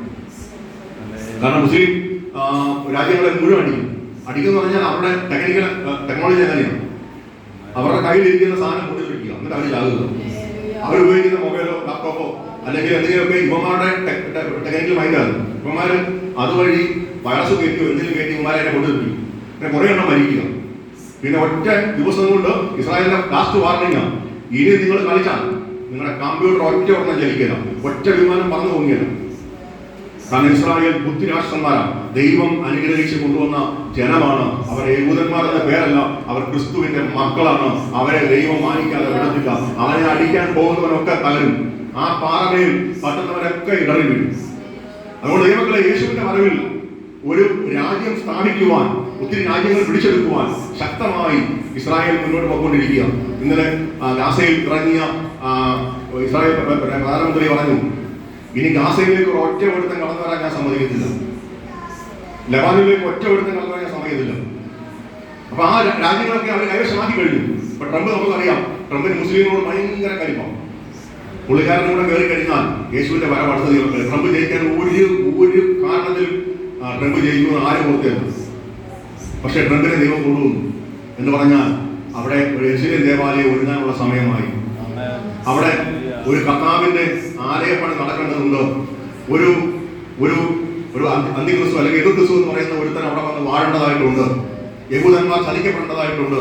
ദൈവമക്കളെ, അവിടെ കർത്താവായ യേശു നമ്മളുമായി 1000 ആണ്ട് വാഴ്ചയുടെ കാലം ഒരുങ്ങി. അതുകൊണ്ട് എനിക്ക് പറയാനുള്ളത്, ഭൂമിയിലെ നശ്വരമായ പല നിർമ്മാണ പുറകെ ഓടി നമ്മൾ തകർന്നു പോകാതെ നമ്മൾ രക്ഷിക്കപ്പെട്ടവരാണോ എന്ന് നമ്മൾ ഇന്ന് നമ്മെ തന്നെ ഒന്ന് വിചാരണ ചെയ്യണം. നമ്മുടെ ഹൃദയം പുതിയതാണോ? ആ പഴയ എല്ലാ ചതിവും വഞ്ചനയും നമ്മുടെ ഹൃദയത്തിലുണ്ടോ? നമ്മുടെ ഹൃദയം പുതിയതാണോ? ഇങ്ങനെ നിർമ്മലമായ ഒരു ഹൃദയം എനിക്ക് തരണമേയെന്നോ ദാവീദിന്റെ പ്രാർത്ഥന ഞാൻ അങ്ങോട്ട് വരുന്നുണ്ട്. അപ്പൊ ദൈവമക്കളെ, അങ്ങനെ ഒരു പ്രാർത്ഥന നമുക്കുണ്ടോ? നമ്മുടെ ഹൃദയം പൂർവാധികം നിർമ്മലതയുള്ളതാണോ? അതോ ലോകക്കാരുടെ കൂടെ കൂടുമ്പോൾ നമ്മൾ ലോകക്കാരൻ, ചർച്ച വരുമ്പോൾ നമ്മൾ ആത്മീയൻ, പുറത്തിറങ്ങുമ്പോൾ നമ്മൾ തനി വെടിയൻ? ദൈവമക്കളെ, അങ്ങനെയാണോ നമ്മുടെ പോക്ക്? അങ്ങനെയാണെങ്കിൽ ഞാൻ ഉറപ്പായി പറയുന്നു, നീ ഒന്നെങ്കിൽ വീണ്ടും ജനനം പ്രാപിച്ചിട്ടില്ല, അല്ലെങ്കിൽ നിന്റെ വീണ്ടും ജനനത്തെ നീ തന്നെ തള്ളിക്കളഞ്ഞു. അതുകൊണ്ട് വീണ്ടും ജനനം പ്രാപിച്ചവൻ ഒരിക്കലും ഇവിടുത്തെ കാര്യമല്ല, അവൻ ഉയരത്തിലുള്ള കാര്യമാണ് ചിന്തിക്കുന്നത്. യേശുവിന്റെ ഇടമായിരിക്കുന്ന ആ സ്ഥലത്തെ കാര്യങ്ങളാണ് അവന്റെ ചിന്ത. അങ്ങനെയാണോ നമ്മുടെ ഹൃദയം? ആണോ എപ്പോഴും നമ്മുടെ ഹൃദയം അങ്ങനെയാണോ? ഇപ്പൊ ഞാൻ പലപ്പോഴും പ്രസംഗിക്കാറുണ്ട്, സ്വന്തമായിട്ടൊരു വീട് പോലും എനിക്കില്ല. പക്ഷെ എനിക്ക് ഉറപ്പായിട്ട് അറിയാം, എന്റെ മക്കളെ ദൈവം അനുഗ്രഹിക്കും. ഇപ്പൊ അവരെ പോകാനുള്ള ചാൻസ് എല്ലാം ആയി. അവൻ അടുത്ത മാസം കർത്താവിന്റെ ഇടമുണ്ടെങ്കിൽ അവൻ കടന്നു പോകും സൗദിയിലേക്ക്. ശമ്പളം 1 ലക്ഷം രൂപയുണ്ട്, ഫുഡും അക്കോമഡേഷനും കിട്ടും. ദൈവമക്കളെ, ഇതൊന്നും നമുക്ക് വലിയ കാര്യങ്ങളല്ല. ഇവിടെ നമ്മുടെ കാവേരി സൗകര്യം രാവിലെ 1 ലക്ഷം കിട്ടുമല്ലേ? അപ്പൊ അതൊക്കെ കാവേരി സൗകര്യം വലിയ കാര്യമാണ്. പക്ഷെ എന്നെ സംബന്ധിച്ച് ഇതൊന്നും ഒരു കാര്യമല്ല. എന്റെ കാര്യം എന്റെ അപ്പനുമായി ചേർന്നിരിക്കുക എന്നുള്ളത്. എന്റെ മക്കളോട് ഞാൻ പറയാറുണ്ട്, ലഭിക്കുന്ന നന്മയിൽ ആവശ്യത്തിന് ഉണ്ടാക്കി വെക്കുക, ബാക്കി കർത്താവിന്റെ വേലയ്ക്കായി ചെലവിടുക. ഞാൻ ഭൂമിയിൽ നിന്ന് മാറ്റപ്പെട്ടാലും അവരോട് ഞാൻ പ്രബോധിപ്പിക്കുന്നത് അങ്ങനെയാണ്. ഒരിക്കലും വെട്ടിപ്പിടിച്ച് കുറെ നന്മ ഉണ്ടാക്കുന്നതല്ല ഒരു ഭക്തന്റെ സ്വഭാവം. ഭക്തൻ ഇവിടെ ഇത്രയിൽ അവനോട് രാത്രി വെളുപ്പിക്കുമെന്ന് പോലും അവൻ അറിയത്തില്ല. ഇന്നലെ രാത്രി ഞാൻ രാവിലെ വെളുപ്പിക്കരുത്, കാരണം വയറൊക്കെ വീർന്ന് ഭയങ്കര പ്രശ്നമായി. ഞാൻ തീരാൻ പോവുകയാണ്. അപ്പൊ ദൈവമക്കളെ, നമ്മുടെ ഒരു രാത്രി വെളുക്കുമോ എന്ന് നമുക്ക് അറിയത്തില്ല. അതുകൊണ്ട് പാട്ടുകാരൻ ഇങ്ങനെ പാടിയത്, ഒരു രാത്രി കണ്ടവർ പകലു കാണാതെ ലോകത്തോടു യാത്ര ചോദിക്കുമ്പോ നല്ല നാഥൻ യേശുനാഥൻ ദിനം തോറും നടത്തുന്ന വിധങ്ങളെ ഓർത്താ. ഒരു രാത്രി കണ്ടവർ ഈ പകലു കാണാതെ ലോകത്തോടു യാത്ര ചോദിക്കുമ്പോ നല്ല നാഥൻ യേശുനാഥൻ ദിനം തോറും നടത്തുന്ന വിധങ്ങളെ ഓർത്താ ആഗ്രഹിച്ച തുറമുഖത്തു എത്തിച്ചേരുവാൻ അവൻ കൃപ എന്നിൽ പകർന്നിടുന്നു. ആഗ്രഹിച്ച തുറമുഖത്തു എത്തിച്ചേരുവാൻ അവൻ കൃപ എന്നിൽ പകർന്നിടുന്നു. ആത്മാവിലും സത്യത്തിലും ആരാധിക്കും ഞാൻ എല്ലാ നാളും. ആത്മാവിലും സത്യത്തിലും ആരാധിക്കും ഞാൻ എല്ലാ നാളും. ഒരു രാത്രി കണ്ടവർ ഈ പകലു കാണാതെ ലോകത്തോടു യാത്ര ചോദിക്കുമ്പോ നല്ല നാഥൻ യേശുനാഥൻ ദിനം തോറും നടത്തുന്ന വിധങ്ങളെ ഓർത്താ. ഈ മക്കളെ, ആഗ്രഹിച്ച തുറമുഖം എവിടെയാ? നമ്മൾ ആഗ്രഹിച്ച തുറമുഖം? എന്നോട് കാവ്യസഭ ചോദിച്ചു, പ്രസംഗം പോയി കഴിഞ്ഞാൽ പാസ്റ്റർ അങ്ങോട്ട് പോകാൻ പറ്റുമോ? അപ്പൊ കാവ്യസഭയുടെ ചിന്ത അവിടെയാണ് ആഗ്രഹിച്ച തുറമുഖം. അതാണ് നമ്മുടെ ആഗ്രഹിച്ച തുറമുഖം. ആണോ ഈ മക്കളെ? നമുക്കായി നമ്മുടെ കർത്താവ് പറഞ്ഞു, 1000 വർഷങ്ങൾക്ക് മുമ്പ് ശിഷ്യന്മാരെ ബലപ്പെടുത്തുന്ന കർത്താവ് പറഞ്ഞു, നിങ്ങളുടെ ഹൃദയം കലങ്ങി പോകരുത്, എന്നെ വിശ്വസിപ്പിൻ, എൻ്റെ പിതാവിലും വിശ്വസിപ്പിൻ. എൻ്റെ പിതാവിൻ്റെ ഭവനത്തിൽ അനേക വാസ്തലങ്ങളുണ്ട്, ഇല്ലെങ്കിൽ ഞാൻ പറയുമായിരുന്നു, ഞാൻ പോയി സ്ഥലമൊരുക്കി വീണ്ടും ഞാൻ വന്നു നിങ്ങളെ ഞാൻ ഇരിക്കുന്നിടത്ത് ചേർത്തുകൊള്ളു. ആ ഒരു പ്രത്യാശയാണ്. അതാണ് നമ്മുടെ ആഗ്രഹിച്ച തുറമുഖം. അതിനുവേണ്ടിയല്ലേ നമ്മൾ നാട്ടുകാരും വീട്ടുകാരും, ഇന്ന് എൻ്റെ വീട്ടുകാരെന്നെ തള്ളിക്കളയാൻ കാരണം അവൻ പെന്തക്കോസ്തിൽ പോയി തകർന്നു പോയെന്ന് അവർ പറയുന്നത്. കാരണം അവിടെ വിചാരം മുഴുവൻ കാശും കാറും ബംഗളാവും ഒക്കെയാണ്. ഇന്ന് എൻ്റെ ചേട്ടൻ കഴിഞ്ഞ ദിവസം എന്നെ വിളിച്ചു പറഞ്ഞു, ഞാൻ 14 ലക്ഷം രൂപയുടെ വണ്ടി എടുക്കാൻ പോവുക. കാരണം പുള്ളിക്കാരന് ഈ ലോകത്തെ നന്മകളൊക്കെ നമ്മൾ ഒന്നും ഇല്ലാത്തവരാണല്ലോ, ഒരു നന്മയില്ലാത്തവനാണല്ലോ. പുള്ളി നമ്മളെ ഇങ്ങനെ അറിയിക്കുകയും, പക്ഷെ പുള്ളിക്കാരെയോ എൻ്റെ പ്രത്യാശ ഈ ലോകത്ത് കിട്ടുന്ന കാറോ ബംഗളാവോ ഒന്നുമല്ല. നിയമങ്ങളെ, ഞാൻ പ്രസംഗിച്ചതും ഈ കഴിഞ്ഞ 20 വർഷം കർത്താവിന്റെ വയലിൽ നിന്ന് പ്രസംഗിച്ചതെല്ലാം യേശുവിന് വേണ്ടി മാത്രമാണ്. കാരണം അവന്റെ രാജ്യമാണ് എൻ്റെ വിഷയം. നിങ്ങളിൽ ഞാൻ പലപ്പോഴും വേദനപ്പെടുന്നത്, ഞാൻ പലപ്പോഴും നിരാശപ്പെടുന്നത്, നിങ്ങളിൽ ആ ദൈവരാജ്യം സ്ഥാപിക്കാൻ ഞാൻ പലപ്പോഴും പരാജയപ്പെട്ടു. സ്ഥാപിക്കാൻ ഞാൻ പ്രസംഗിക്കാത്തോ പറയാത്തോണ്ടല്ല, പക്ഷെ നിങ്ങൾ പലരും അത് ഏറ്റെടുത്തില്ല. നിങ്ങൾ അവിടെ നിന്നെല്ലാം തെന്നി മാറി. നിങ്ങളുടെ ചിന്ത മുഴുവൻ ഈ ഭൂമിയിൽ എന്തെങ്കിലും കിട്ടുമോ? നിങ്ങൾ ഒരു കിഴവിക്കഥ കേൾക്കുന്ന പോലെയാണ് ഈ കർത്താവിന്റെ രാജ്യത്തെ കുറിച്ച് നിങ്ങൾ കേൾക്കുന്നത്. ഒരു കിഴവിക്കഥ ചുമ്മാ പറയുന്നത് അവിടെ ഇങ്ങനെ പാട്ടൊക്കെ ഉണ്ട്, അല്ലാതെ ഇതൊന്നും ചുമ്മാതെ ഇതൊക്കെ വെറുതെ പറയുന്ന അവിടെ അങ്ങനെ പഠനമുണ്ടോ? കർത്താവിന്റെ മക്കളെ, അല്ലെങ്കിൽ പിന്നെ ഞാൻ എന്നെ പോലെ ഒരു പോഷനായി പൗലോസിനെ പോലെ എന്നെ വിടും. പൗലോസിനെ പോലെ എത്രയോ ഡിഗ്രി ഉള്ള മനുഷ്യൻ, എത്രയോ സമ്പന്നനായ മനുഷ്യൻ, അതെല്ലാം വിട്ടിട്ട് അവൻ ആ സുഖരാജ്യത്തെ കുറിച്ച് മാത്രം പ്രസംഗിച്ചു. കാരണം പൊട്ടനാണോ? അവന് വിവരമില്ലാത്തവനാണോ? കാരണം അവൻ അവിടെ കണ്ടു, 3-ാം സ്വർഗ്ഗം വരെ എടുക്കപ്പെട്ടു. കർത്താവിന്റെ ഭക്തന്മാർ ഇരിക്കുന്ന സ്ഥലത്ത് ചെന്നു അവിടുത്തെ ആ ഉച്ചരിച്ചു കൂടാത്ത ഞരക്കങ്ങളിലുള്ള ആ കാര്യങ്ങളൊക്കെ കേട്ടപ്പോൾ പൗലോസിന് മനസ്സിലായി, വിട്ടുപിരിഞ്ഞ് ക്രിസ്തുവിനോട് ചേരുന്നതാണ് ഏറ്റവും അഭികാമ്യം. യേശുവുമായി ചേരുന്നതാണ് ഈ മക്കൾ ഏറ്റവും അഭികാമ്യം. ഭൂമിയിൽ നമുക്ക് കഷ്ടതയും ദുഃഖമല്ലാതെ നമ്മുടെ ഒരു ദിവസം എടുത്താൽ നമുക്ക് ഏറ്റവും കൂടുതൽ ഭാരമല്ലാതെ സന്തോഷം കുറവാണ്. അല്ലേ? സന്തോഷം നൈമിഷികമായി മാത്രം, നിരാശയും ദുഃഖവും ഭാരവും മാത്രമേ ഒരു ഭക്തനുള്ളൂ. പക്ഷേ അവന് സന്തോഷം ലഭിക്കുന്നത് അല്പസമയം മാത്രം. അത് ഇങ്ങനെയാണ് പാട്ടുകാരൻ പാടിയത്, വെള്ളത്തിൽ കുമിള പോലെ മിന്നി മറയുന്ന ജടിക സുഖങ്ങൾ. അല്ലെ? വെള്ളത്തിന്റെ കുമിള പൊങ്ങി വരും, അപ്പം പൊട്ടും. അത്രയേ ഉള്ളൂ ഒരു ഭക്തന്റെ സന്തോഷം. പക്ഷേ യഥാർത്ഥമായ ഒരു ഭക്തൻ അതിലൊന്നും സന്തോഷിക്കുന്നില്ല. അവന്റെ സന്തോഷം നിത്യതയെ കുറിച്ചാണ്. എന്ത് കഷ്ടം വന്നാലും, എന്ത് ഭാരം വന്നാലും, എന്ത് വേദന വന്നാലും, എന്ത് രോഗം വന്നാലും, എന്ത് പ്രതികൂലം വന്നാലും ഞാൻ സന്തോഷിക്കും എൻ്റെ യേശുവിന്റെ രാജ്യത്തെ ഓർത്ത്. നിയമങ്ങളെ, അതുകൊണ്ട് നമുക്ക് വീണ്ടും ജനനം പ്രാപിച്ചവന്റെ പുതിയൊരു ഹൃദയം ഉണ്ടാകും. അടുത്തത് പെട്ടെന്ന് വായിച്ചു. ഞാൻ ആ വിഷയമല്ല പ്രസംഗിക്കാൻ ഇരിക്കുന്നത്, പെട്ടെന്ന് വായിച്ചു. അടുത്തത് പുതിയൊരാത്മാവിനെ നിങ്ങളിൽ ഉള്ളിലാക്കും. യേശു പറഞ്ഞ വെള്ളത്താലും ആത്മാവിനാലുമുള്ള ജനനം എന്താ? യേശുക്രിസ്തു ഒരു പുതിയ ആത്മാവിനെ നിങ്ങളുടെ ഉള്ളിലാണ്. എന്നിട്ട് പറയാം കല്ലായ ഹൃദയം നിങ്ങളിൽ നിന്ന് മാറ്റും എന്ന് പറഞ്ഞാൽ കഠിന ഹൃദയം. നമ്മളൊക്കെ പലപ്പോഴും എത്ര നന്മ പ്രാപിച്ചാലും എത്ര നന്മ കിട്ടിയാലും നമ്മൾ പിന്നെ പിറുപിറുക്കുക. ദൈവത്തോടും പിറുപിറുക്കും, മനുഷ്യരോടും പിറുപിറുക്കും. നമ്മൾ പലപ്പോഴും നന്ദി കെട്ടവരായി മാറും. നമുക്ക് എത്ര നന്മ കിട്ടിയാലും നമ്മൾ പറയും, ഓ അന്നൊക്കെ കിട്ടി, അത് അന്നൊക്കെ പറഞ്ഞു. പിന്നെ ഇപ്പം നോക്കും, നമ്മൾ ഇപ്പൊ കിട്ടുന്നില്ലല്ലോ, ഇപ്പൊ ഒരു നന്മയും വരുന്നില്ലല്ലോ. അങ്ങനെ നമ്മൾ ചിന്തിക്കുമ്പോൾ നമ്മൾ നന്ദി കെട്ടവരായി മാറുക. ദൈവം നടത്തിയപ്പോൾ നമ്മൾ മറന്നു. ഞാൻ എൻ്റെ 20 വർഷം കൊണ്ട് ദൈവം എന്നെ നടത്തിയ വഴികളൊക്കെ ഞാൻ ഓർത്ത് പ്രാർത്ഥിക്കാറുണ്ട്. പലർക്കും ഞാൻ സാമ്പത്തികമായൊക്കെ ഞെരുങ്ങിയെടുത്ത് ദൈവം അവിടെയൊക്കെ അതിശയകരമായിട്ട് എന്നെ നടത്തിയ വിഷയങ്ങളെ ഞാൻ ഓർത്ത് അവനെ ശ്രുതി പറയാറുണ്ട്. ദൈവങ്ങളെ അവിടെ നടത്തിയ ദൈവത്തെ ഒരിക്കലും നമ്മൾ മറക്കരുത്. മനുഷ്യനെ നമുക്ക് മറക്കണം, പക്ഷെ ദൈവത്തെ ഒരിക്കലും മറക്കരുത്. കാരണം ഇസ്രായേലിന്റെ പതനം നമ്മൾ കാണുന്നത് എബ്രായ ലേഖനം 3-ാം അധ്യായം അതിന്റെ അവസാനത്തെ വാക്യത്തിൽ പറയാം, അവരവിടെ കടന്നില്ല. എന്താ കാരണം പറയാമോ? ദൈവം നടത്തിയതൊക്കെ അവർ മറന്നു കളഞ്ഞു. ദൈവം നടത്തിയതൊക്കെ അവർ തള്ളിക്കളഞ്ഞു. അവർ സ്വന്തം ബുദ്ധിയിലൂന്നി അവര് കനാനദേശത്തേക്ക് യാത്ര ചെയ്തു, പക്ഷേ അവർക്ക് അവിടെ എത്താൻ പറ്റില്ല. അതുകൊണ്ട് ദൈവം നടത്തുന്ന വിധങ്ങൾ നമ്മൾ ഒരിക്കലും മറക്കരുത്. ദൈവം തന്നെ നിസ്സാരമായിട്ടാണ് നടത്തുന്നതെങ്കിൽ നീ ഓർത്തോ, കൂട് തന്ന നീ നിൽക്കുകയല്ല. അതുകൊണ്ടാണ് നിന്നെ ഇങ്ങനെ നടത്തുന്നത്. കൂട് കിട്ടിയാൽ നീ മാറിപ്പോകും. ഞാൻ പറയാം, ഡെലിവറി ജോലിയിലേക്ക് പൈസ ഒരു കാലത്ത് ഈ പുള്ളിയെ കുറിച്ച് ഇന്നലെ പറഞ്ഞ ഒരു കാര്യം, പുള്ളി മൂക്കളെ ഒലിപ്പിച്ചിട്ട് അവസരമൊക്കെ ഇട്ട് ചെറിയ പയ്യനായിട്ട് നടന്നൊരു മനുഷ്യനാണ്. പിന്നെ യാഹോചാരനാണ്. അങ്ങനെ നടന്ന മനുഷ്യൻ പെട്ടെന്ന് വിശ്വാസത്തിലേക്ക് വന്നു. പുള്ളിയുടെ വീടിനൊക്കെ നല്ലതായിരുന്നു എന്ന് പറഞ്ഞാൽ ആദ്യകാലമൊക്കെ നല്ലതായിരുന്നു. പുള്ളി രക്ഷിക്കപ്പെട്ട് സ്ഥാനപ്പെട്ട് കർത്താവിനെ അറിഞ്ഞ് ശക്തമായ ഒരു ബൈബിൾ കോളേജിൽ പഠിച്ച് ഒരു ചെറിയ വേല സ്റ്റാർട്ട് ചെയ്തു. അത് 50-ആയി, 100-ആയി, 200-ആയി, 500-ആയി, 1000-ആയി. അപ്പോഴത്തേക്ക് പുള്ളി ലൈവായിട്ട് TV-യിലേക്ക് വരുത്തി. എന്നിട്ട് പുള്ളി വലിയ ഹോളും ഒക്കെ പണിതു. എന്നിട്ട് ഇതെല്ലാം പുള്ളി ഇങ്ങനെ ദേശത്തേക്ക് വിടുക. ഒത്തിരി പേരിൽ നിന്ന് സാമ്പത്തിക നന്മകളും പ്രാപിച്ച് പുള്ളിക്ക് ഇന്ന് 8 കോടി രൂപയുടെ സഭ കെട്ടണം. അതിനെ വിശ്വാസികൾ 1 മാസത്തെ ശമ്പളം കൊടുക്കണം.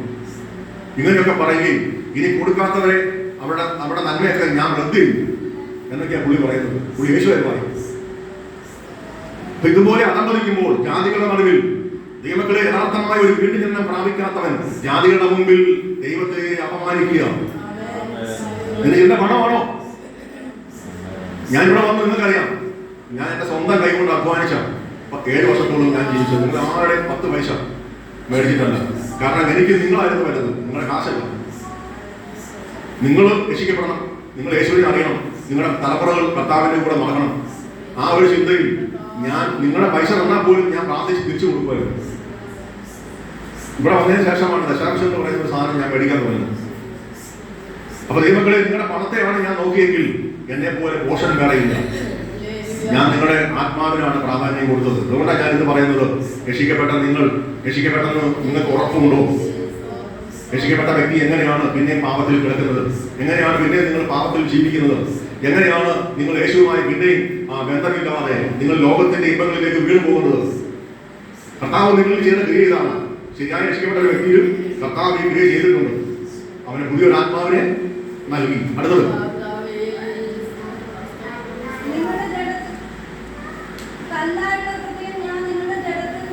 നീക്കി കല്ലായിരുന്ന ജനം എന്ന് പറഞ്ഞാൽ ആരെ കൊല്ലാനും, ആരെ തല്ലാനും, ആരെ വഞ്ചിക്കാനും, ആരെ ചതിക്കാനും നമുക്ക് ഒരു മടിയുമില്ലായിരുന്നു. ഞാനടക്കം മക്കളെ, ഞാനൊക്കെ എത്ര പേരെ അടി തല കൊണ്ടിരുന്നു. കല്ലായ ഹൃദയമാണ്. ഒരു സ്നേഹമില്ല, കരുണയില്ല, വാത്സല്യമില്ല. എന്നാൽ എൻ്റെ യേശു എൻ്റെ 23 വയസ്സിൽ കല്ലായ എൻ്റെ ഹൃദയത്തെ അവൻ എന്തിയാക്കി? മാംസമുള്ള ഹൃദയമാക്കി മാറ്റി. എന്ന് പറഞ്ഞാൽ അലിയുന്ന അവസ്ഥയിലേക്ക് മാറ്റി. ഒരു പാവപ്പെട്ടവനെ കാണുമ്പോൾ, എന്നെ പോലുള്ള സഹജീവിയെ കാണുമ്പോൾ, അവനെ സങ്കടം കാണുമ്പോൾ അലിയുന്ന മനുഷ്യനാക്കി ദൈവം എന്നെ മാറ്റി. ദൈവങ്ങളെ, അതാണ് യഥാർത്ഥമായ വീണ്ടും ജനനം. മറ്റൊരുത്തനെ കാണുമ്പോൾ നിനക്ക് അവനോട് സദാവും കരുണയെ കാണിച്ച് കർത്താവിന്റെ കൂടെ നിന്നുകൊണ്ട് അവനെ ചേർത്ത് പിടിക്കാനും അവനെ ആത്മീയമായി നടത്തുവാനും നിനക്ക് കഴിയുന്നുണ്ടെങ്കിൽ നീ കർത്താവിന്റെ മകനാണ്, മകളാണ്. അല്ല, ഭൂമിയിൽ ഇപ്പോഴും ആ ചതിവും വഞ്ചനയും ആ അടിയും വെട്ടും കുത്തും ഒക്കെ ആയിട്ട് നീ നടക്കുകയാണെങ്കിൽ ഞാൻ പറയാം, നീ രക്ഷിക്കപ്പെട്ട ആളെയല്ല. ഇന്ന് മാനസാന്തരപ്പെട്ട് മടങ്ങി വരണം. ഞാൻ ഓർക്കുകയാണ്, ദാവീദിനെ കുറിച്ച് ഞാൻ പലപ്പോഴും നിങ്ങൾ പറഞ്ഞിട്ടുണ്ട്. പക്ഷേ ഇത് ഞാനൊരു പുതിയ വിഷയത്തിലേക്ക് വരാൻ കർത്താവിന് ശരണപ്പെടുകയാണ്. ദാവീദിനെ കുറിച്ച് നമുക്കൊന്ന് ചിന്തിക്കാം.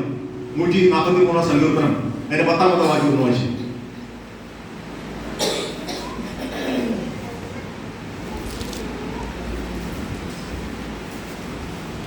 നിന്റെ ഇഷ്ടം ചെയ്യുവാൻ എന്നെ പഠിപ്പിക്കണമേ. നിന്റെ ഇഷ്ടം ചെയ്യുവാൻ എന്നെ പഠിപ്പിക്കണമേ. എന്നെ പഠിപ്പിക്കണമേ. നീ എന്റെ ദൈവമാകുന്നുവല്ലോ. നീ എന്റെ ദൈവം ആകുന്നുവല്ലോ. ആകുന്നല്ലോ. അടുത്തത്, നിന്റെ നല്ല ആത്മാവ് നിന്റെ നല്ല ആത്മാവ് എന്നെ നേർനിരത്തിൽ നടത്തുമാറാകണമേ. ദാവീദിന്റെ പ്രാർത്ഥന എത്ര കാര്യമാണ് പ്രാർത്ഥിക്കുന്നത്? എത്ര കാര്യം പ്രാർത്ഥിക്കുന്നത്? ഇവിടെ 3 കാര്യം പ്രാർത്ഥിക്കുന്നത്. ഒന്ന്, ദൈവമേ നിന്റെ ഇഷ്ടം ചെയ്യുവാൻ എന്നെ പഠിപ്പിക്കണമേ. 2, നീ എന്റെ മാത്രം ദൈവമാണ്. 23-ാം സങ്കീർത്തനം പാടുമ്പോൾ ദാവീദ് പറയാം, യഹോവ എന്റെ ഇടയനാകുന്നു. ദാവീദ് പറഞ്ഞില്ല എന്റെ അപ്പൻ ഇശായിയുടെയും എന്റെ സഹോദരന്മാരുടെയും ഒക്കെ ഇടയനാണ് യഹോവ എന്ന് പറഞ്ഞില്ല. പുള്ളി എന്താ പറഞ്ഞത്? യഹോവ എന്റെ ഇടയനാകുന്നു, അവൻ എന്റേതാണ്. ദാവീദ് പറയുക, രണ്ടാമത് പറയുക, ദൈവമേ നീ എന്റെ ദൈവമാകുന്നു. മറ്റാർക്കും അവകാശപ്പെടാൻ കഴിയാതെ എന്റെ ഉള്ളിൽ യേശു എന്റെ ദൈവമാണ്, അവനല്ലാതെ മറ്റൊന്നില്ല എന്ന് എനിക്ക് പറയാൻ പറ്റുന്നുണ്ടെങ്കിൽ ദൈവമക്കളെ, ഞാൻ യേശുവിനെ ആഴമായി സ്നേഹിക്കുന്ന വ്യക്തിയാണ് കേട്ടോ. ദാവീദ് രണ്ടാമത് പറയാ, ദൈവമേ നീ എന്റെ ദൈവമാകുന്നു. അടുത്തത് പറയുക, നിന്റെ ആത്മാവ് എന്നെ നല്ല നേർനിരത്തിൽ നടത്തുമാറാകട്ടെ. കണ്ടോ, അവന്റെ ആത്മാവ് നടത്തുന്നവൻ. റോമാലേഖനം 8:14 ഒന്ന് വായിച്ചു. റോമാലേഖനം 8:14.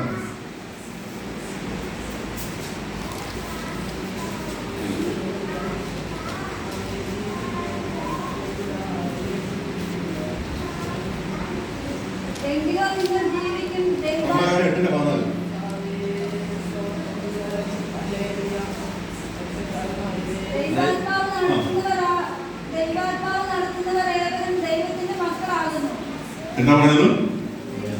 ദൈവത്തിന്റെ ആത്മാവ് നടത്തുന്ന ഏവരും ദൈവത്തിന്റെ മക്കളാണ്. കണ്ടോ, ദൈവത്തിന്റെ മക്കൾ എന്നുള്ള പദവിയിലേക്ക് വന്നവനോട് എനിക്ക് പറയാനുള്ളത്, നിന്നെ നടത്തുന്നത് നീയല്ല, ലോകമല്ല, നിന്റെ അപ്പനല്ല, നിന്റെ അമ്മയല്ല, നിന്റെ സഹോദരന്മാരല്ല, നിന്റെ സഹോദരിമാരല്ല, നിന്നെ നടത്തുന്നത് ദൈവാത്മാവാണ്. നിന്നോട് അങ്ങോട്ട് തിരിയുമ്പോൾ പറയും, നീ അങ്ങോട്ട് പോകണ്ട, ഇങ്ങോട്ട് പോ. അത് യേശു തന്നെ കൃത്യമായി പറയുന്നുണ്ട്. അതുകൊണ്ട് വായിച്ച് നമുക്ക് തിരിച്ചു വരാം. യോഹന്നാൻ സുവിശേഷം 3:16.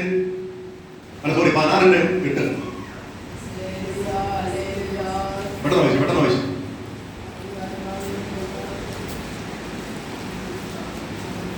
യോഹന്നാൻ സുവിശേഷം 16:8.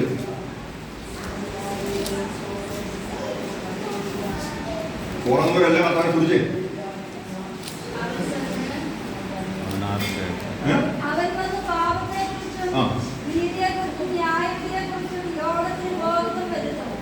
അവൻ വന്ന് പാപത്തെക്കുറിച്ചും നീതിയെക്കുറിച്ചും ന്യായവിധിയെക്കുറിച്ചും ബോധം വരുത്തും. യേശു പറയുക. പക്ഷെ അത് എന്തിനൊക്കെ വേണ്ടിയാണ്, എങ്ങനെയൊക്കെയാണ് കർത്താവ് വിശദീകരിക്കുന്നത്? അവർ എന്നിൽ വിശ്വസിക്കുക കൊണ്ട് പാപത്തെക്കുറിച്ചും. അപ്പൊ എന്തിനാ കർത്താവ് പാപത്തെക്കുറിച്ച് നമുക്ക് ബോധം വരുത്തുന്നത്? ദൈവങ്ങളെ ശ്രദ്ധിച്ചാട്ടെ. രാഗിണി, നീ എന്നെ ഒരു മൂടിലായിരിക്കും. എന്തിനാ കർത്താവ് പാപത്തെക്കുറിച്ച് നമുക്ക് ബോധം വരുത്തുന്നത്? നീ ആ വാക്യം എടുത്തോ? അവിടെ പറയുന്നു, നിങ്ങൾ എന്നിൽ വിശ്വസിക്കായ്ക കൊണ്ട് പാപത്തെക്കുറിച്ചും. അപ്പൊ യേശു ക്രിസ്തുവിൽ വിശ്വസിക്കാത്തവന് പാപത്തെക്കുറിച്ചുള്ള ബോധം വരുത്തിക്കൊണ്ടിരിക്കുക കർത്താവ്. നീ പാപം ചെയ്താൽ നിന്നോട് ആത്മാവ് പറയും, നീ പാപമാണ് ചെയ്യുന്നത്, മടങ്ങി വാ. 23 വയസ്സിന് മുമ്പ് ആൾക്കാരെ അടിച്ച് തല പൊട്ടിക്കുകയും ശക്തമായി വെള്ളം അടിച്ച് വീടിയും വലിച്ച് റൗഡിയായി നടക്കുമ്പോൾ എന്നോട് കർത്താവിന്റെ ആത്മാവാണ് ഇടപെടുക. പക്ഷെ എനിക്കറിയത്തില്ല കർത്താവിന്റെ ആത്മാവാണ് ഇടപെടുന്നത്. നീ മടങ്ങി വാ, നീ കർത്താവിലേക്ക് തിരിഞ്ഞു വാ. പാപത്തെ കുറിച്ചുള്ള ബോധം നമ്മുടെ ഉള്ളിലേക്ക് കർത്താവ് തന്നുകൊണ്ടിരിക്കുക. അപ്പൊ അവനിൽ വിശ്വസിക്കാതെ കൊണ്ട് പാപത്തെ കുറിച്ചുള്ള ബോധം നമുക്ക് തരും. അടുത്തത്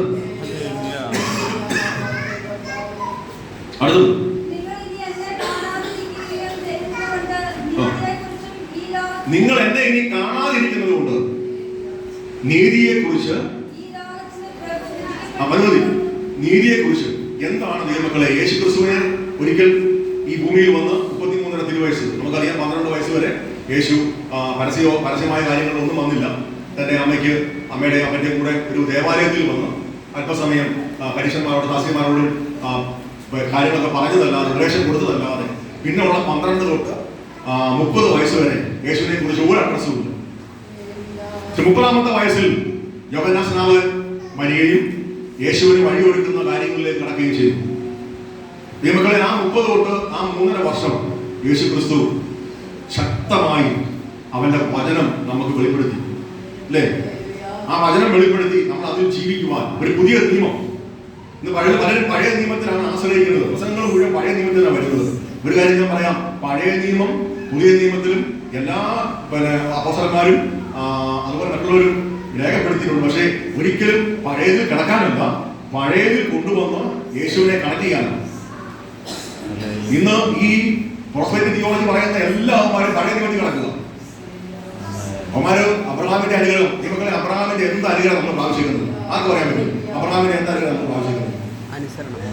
അബ്രഹാമിന്റെ അനുഗ്രഹം ജാതികൾക്ക് വരേണ്ടതെന്ന് പൗലോസ് പറയുന്നുണ്ട്. എന്ത് അനുഗ്രഹം പ്രാവശ്യം? അബ്രഹാമിന്റെ എന്താ അനുഗ്രഹം ആവശ്യം? അത് പറയാൻ പറ്റും. അബ്രഹാം മഹാസമ്പന്നനായിരുന്നു, ദൈവം വാരി കോരി കൊടുത്ത മനുഷ്യനാണ്. ആ അനുഗ്രഹമാണ് നമുക്ക് വേണ്ടത്. എന്നെ പഠിപ്പിച്ചത് അങ്ങനെയായിരുന്നു പാസ്റ്റർമാർ. അബ്രഹാമിന് കൊടുത്തിരിക്കുന്ന സമ്പത്തെല്ലാം നമുക്കും കിട്ടും.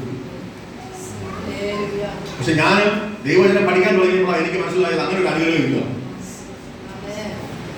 ഏതനുഗ്രഹം? ഗലാത്യലേഖനം 3:8 14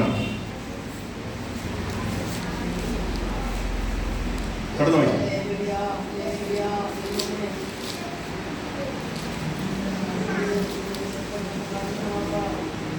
സൗകര്യം ആകപ്പാട് തലയിൽ പേനൊക്കെ ആടിച്ച് പറിക്കുക. ആ മുടി വളരെ പഠിക്കുന്നത് പല്ല് പഠിക്കാതെ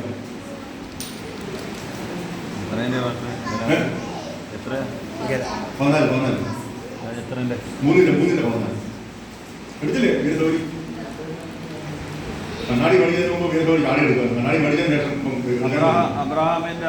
അബ്രഹാമിന്റെ അനുഗ്രഹം യേശുക്രിസ്തുവിൽ ജാതികൾക്ക് വരേണ്ടതിന് നാം ആത്മാവെന്ന വാഗ്ദത്ത വിഷയം വിശ്വാസത്താൽ പ്രാപിപ്പാൻ തന്നെ. കണ്ടോ എന്തിനാ അബ്രഹാമിന്റെ അനുഗ്രഹം നമുക്ക് എങ്ങനെയാ വന്നത്? വിശ്വാസത്താൽ ആത്മാവെന്ന വാഗ്ദത്ത വിഷയം നമ്മൾ പ്രാപിപ്പാൻ. പരിശുദ്ധാത്മാവിനെ പ്രാപിക്കാനാ ദൈവമക്കളെ, അല്ലാതെ പണം കിട്ടാനല്ല. ഈ അഖിലാണ്ടത്തിന്റെ ഉടയവന്റെ ആത്മാവ് നമ്മുടെ ഉള്ളിൽ വന്ന് വസിക്കുന്നതാ നമുക്ക് ഏറ്റവും വലിയ അനുഗ്രഹം. അതുകൊണ്ടാ പാട്ടുകാരൻ ഇങ്ങനെ പാടിയത്, ഈ പാർത്തലത്തിൽ സൃഷ്ടികർത്തനവൻ എന്റെ ഉള്ളത്തിൽ വന്നതിനാ. ഈ പാർത്തലത്തിൽ സൃഷ്ടികർത്തനവൻ എന്റെ ഉള്ളത്തിൽ വന്നതിനാ. കണ്ടോ ആ പാട്ടുകാരൻ പാടുക, ഈ പാർത്തലത്തിൽ സൃഷ്ടികർത്താവായ ദൈവത്തിന്റെ ആത്മാവ് എന്റെ ഉള്ളിൽ വന്നതാണ് എന്റെ അനുഗ്രഹം. ഒരു യോഗ്യതയും പറയാനില്ലാതെ കല്ലായ ഹൃദയം, വിഗ്രഹങ്ങളെ കൊണ്ട് നിറഞ്ഞ ശരീരം, മാംസമായ ശരീരമല്ല, കല്ലായ ഹൃദയം, നിർമ്മല ഹൃദയമല്ല, അശുദ്ധമായ ഹൃദയം, അതൊക്കെ ദൈവം മാറ്റി നിന്റെ ഉള്ളിലേക്ക് പരിശുദ്ധാത്മാവിനെ പകർന്നു തന്നതാണ് നിനക്ക് അവകാശപ്പെടാനുള്ള ഏറ്റവും വലിയ അബ്രഹാമിന്റെ അനുഗ്രഹം. പ്രിയമക്കളെ, ഒരിക്കലും നമ്മൾ തെറ്റിദ്ധരിക്കല് അബ്രഹാമിന് പണം കിട്ടിയത് കൊണ്ട് നമുക്കും പണമാണ് കിട്ടുന്നതെന്ന് ചിന്തിക്കരുത് കേട്ടോ. വാഗ്ദത്ത വിഷയമായ പരിശുദ്ധാത്മാവിനെയാണ് നീ പ്രാപിക്കുന്നത്. ഇനി നമുക്ക് പറയുക. അപ്പം യേശു തിരിച്ചു പോകുന്നത് കൊണ്ടോ നീതിയെ കുറിച്ച് എന്താ ഒരു മനുഷ്യനെ നീതീകരിക്കുന്നത് പരിശുദ്ധാത്മാവാണ്. ഞാൻ പലപ്പോഴും പറയാറുണ്ട്, റോമാലേഖനം 8-ാം അധ്യായം ഏറ്റവും ഇമ്പോർട്ടന്റ് ആയ ഒരു അധ്യായം. അതിൽ പരിശുദ്ധാത്മാവ് നമുക്ക് എങ്ങനെ പ്രാർത്ഥിക്കാൻ കഴിയുന്നില്ല എന്നുള്ളത് പരിശുദ്ധാത്മാവ് തുണയായിട്ട് നിന്ന് പ്രാർത്ഥിക്കാൻ സഹായിക്കും. എന്താ പ്രാർത്ഥിക്കുന്നത്? ദൈവാത്മാവ് നമ്മുടെ ഉള്ളിൽ ഇങ്ങനെയാണ് അവിടെ പറയുന്നത്, ദൈവത്തിന്റെ ഗീതം അല്ലെങ്കിൽ ചിന്ത ഇന്നലെന്ന് ആത്മാവ് അറിയുന്നു.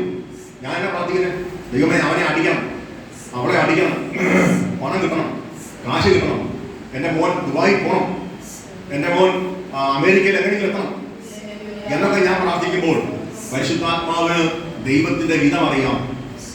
പരിശുദ്ധാത്മാവ് പറയും, ഒന്നും അവനെ കൊടുക്കണ്ട കേട്ടോ, കൊടുത്താൽ അവൻ നിൽക്കുകയാണ്. എന്നിട്ട് പരിശുദ്ധാത്മാവിന് ദൈവത്തിന്റെ സ്വഭാവം അറിയാവുന്നതുകൊണ്ട് അത് ലഭിക്കേണ്ടതിന് പരിശുദ്ധാത്മാവ് നമുക്ക് വേണ്ടി അപേക്ഷിക്കും. അല്ലാതെ പരിശുദ്ധാത്മാവ് നമ്മളെ പ്രാർത്ഥിക്കാൻ പ്രാർത്ഥിക്കുമ്പോൾ പരിശുദ്ധാത്മാവ് നമ്മളെ സഹായിക്കുന്നതല്ല പ്രാർത്ഥന. അവിടെ പറയുകയാണ് പരിശുദ്ധാത്മാവ് നമുക്കായി തുണ നീക്കുക. നമ്മുടെ പ്രാർത്ഥന വേണോ വേണ്ടേ തീരുമാനിക്കുന്ന പരിശുദ്ധാത്മാവ്. പരിശുദ്ധാത്മാവിന് കർത്താവിന്റെ ഇതം അറിയാം. അതുകൊണ്ട് പരിശുദ്ധാത്മാവ് എന്ത് ചെയ്യും? ശക്തമായിട്ട് പറയും. ദൈവങ്ങളെ നീതിമാനാകുക എന്നുള്ളത് ദൈവാത്മാവ് നമ്മളിൽ വ്യാപരിക്കുന്നതുകൊണ്ടാണ് നമ്മൾ നീതി പ്രവൃത്തിയിലേക്ക് വരുന്നത്. അപ്പൊ നമ്മുടെ അച്ചായൻ ഇന്ന് നിൽക്കുന്ന ആ നീതി പ്രവൃത്തിയിലേക്ക് അച്ചായൻ വരാൻ കാരണം ഇന്നേക്ക് 10-12 വർഷങ്ങൾക്ക് മുമ്പ് പേരാവൂർ വന്നപ്പോൾ അദ്ദേഹത്തിന്റെ ഉള്ളിൽ ഇങ്ങനെ ഒരു നീതി ഉണ്ടായിരുന്നോ? ഞാൻ ഇരിക്കട്ടെ, തല കറങ്ങുന്നു.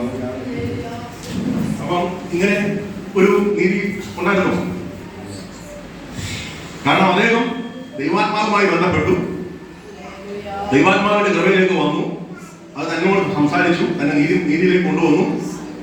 അങ്ങനെ കൊണ്ടുവന്ന് അദ്ദേഹം എന്ത് ചെയ്തു? ഇപ്പൊ ശക്തനായ ഒരു ആത്മീയ തലങ്ങളിലേക്ക് ദൈവം തന്നെ ഉയർത്തി. ദൈവങ്ങളെ നമ്മളെ ഇങ്ങനെ പരിശുദ്ധാത്മാവ് നമ്മളെ പങ്കെടുക്കുന്നതാണ് യഥാർത്ഥമായ ദൈവിക കൃപ നമ്മൾ മനസ്സിലാക്കേണ്ടത്. ഇപ്പൊ പൗലോസ് ദാവീദ് പറയുകയാണ്, ദൈവമേ ഒന്ന് നിരീക്ഷണം ചെയ്യുവാൻ എന്നെ പഠിപ്പിക്കണമേ. 2 നീ എന്റെ ദൈവമാകുന്നു. ഉറപ്പിച്ച് പറയാം, നീ എന്റെ ദൈവം മാത്രമാണ്. 3 പറയുക, ദൈവമേ എന്നെ നിന്റെ ആത്മാവ് നല്ല നേർ നിലത്തിൽ നടത്തുമാറാകട്ടെ. ദൈവങ്ങളെ നമുക്ക് ഇങ്ങനെ പ്രാർത്ഥിക്കാൻ കഴിയുമോ? നമുക്കറിയാം ഏറ്റവും ഒരു രക്ഷിക്കപ്പെട്ട ഒരു വ്യക്തിയുടെ ഗുണം എന്താണെന്നറിയാമോ? യേശുക്രിസ്തു ഉള്ളിലുള്ള ഒരു മനുഷ്യന്റെ ഗുണം എന്താണ്? ആർക്ക് പറയാൻ പറ്റും? രക്ഷിക്കപ്പെട്ട ഒരു വ്യക്തിയുടെ ഗുണം എന്താണ്?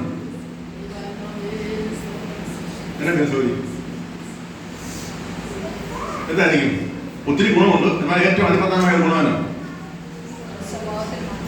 സ്വഭാവത്തിനുള്ള മാറ്റം മാത്രമാണോ? അവന് മാനസാന്തരം അനുനിമിഷവും ഉണ്ടാകും. അവന് അനുനിമിഷവും മാനസാന്തരം ഉണ്ടാകും. എന്താ അവന് മാനസാന്തരം? ദാവീദ് 51 സങ്കീർത്തനം പാടും നമുക്ക് എല്ലാവർക്കും അറിയാം. 51 സങ്കീർത്തനം പാടുമ്പോൾ ദാവീദ് 3 ന്യായപ്രമാണ പാപങ്ങൾ ചെയ്തു. ഒരു കാരണവശാലും ദൈവത്തിന്റെ കോടതിയിൽ നിന്ന് ദാവീദിന് ഊരാൻ പറ്റിയില്ല. പക്ഷെ ദാവീദ് ദൈവമാകെ ഒരു പാട്ട് ചമച്ചു, ഒരു പ്രാർത്ഥന ചമച്ചു. അതിന്റെ 51-ന്റെ 10 കൊണ്ടൊന്ന് വായിച്ചേ. അവിടെ 4 കാര്യം ദാവീദ് ആവശ്യപ്പെടുക ദൈവത്തോട്. ദൈവമേ നിർമ്മലമായ ഒരു ഹൃദയം എന്നിൽ സൃഷ്ടിച്ച്.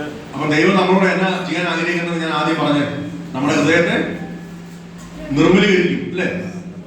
ദാവീദ് ആത്മാവിൽ ഇത് കണ്ടു, എന്റെ ഹൃദയത്തെ ഒന്ന് നിർമ്മലീകരിക്കണമേ. കാരണം യേശുവിനെ യഥാർത്ഥമായി രുചിച്ചറിഞ്ഞ, യേശു ക്രിസ്തുവിന്റെ രക്ഷയെ കുറിച്ച് വ്യക്തമായി അറിഞ്ഞ ഒരു മനുഷ്യനുണ്ടെങ്കിൽ ദാവീദാണ്.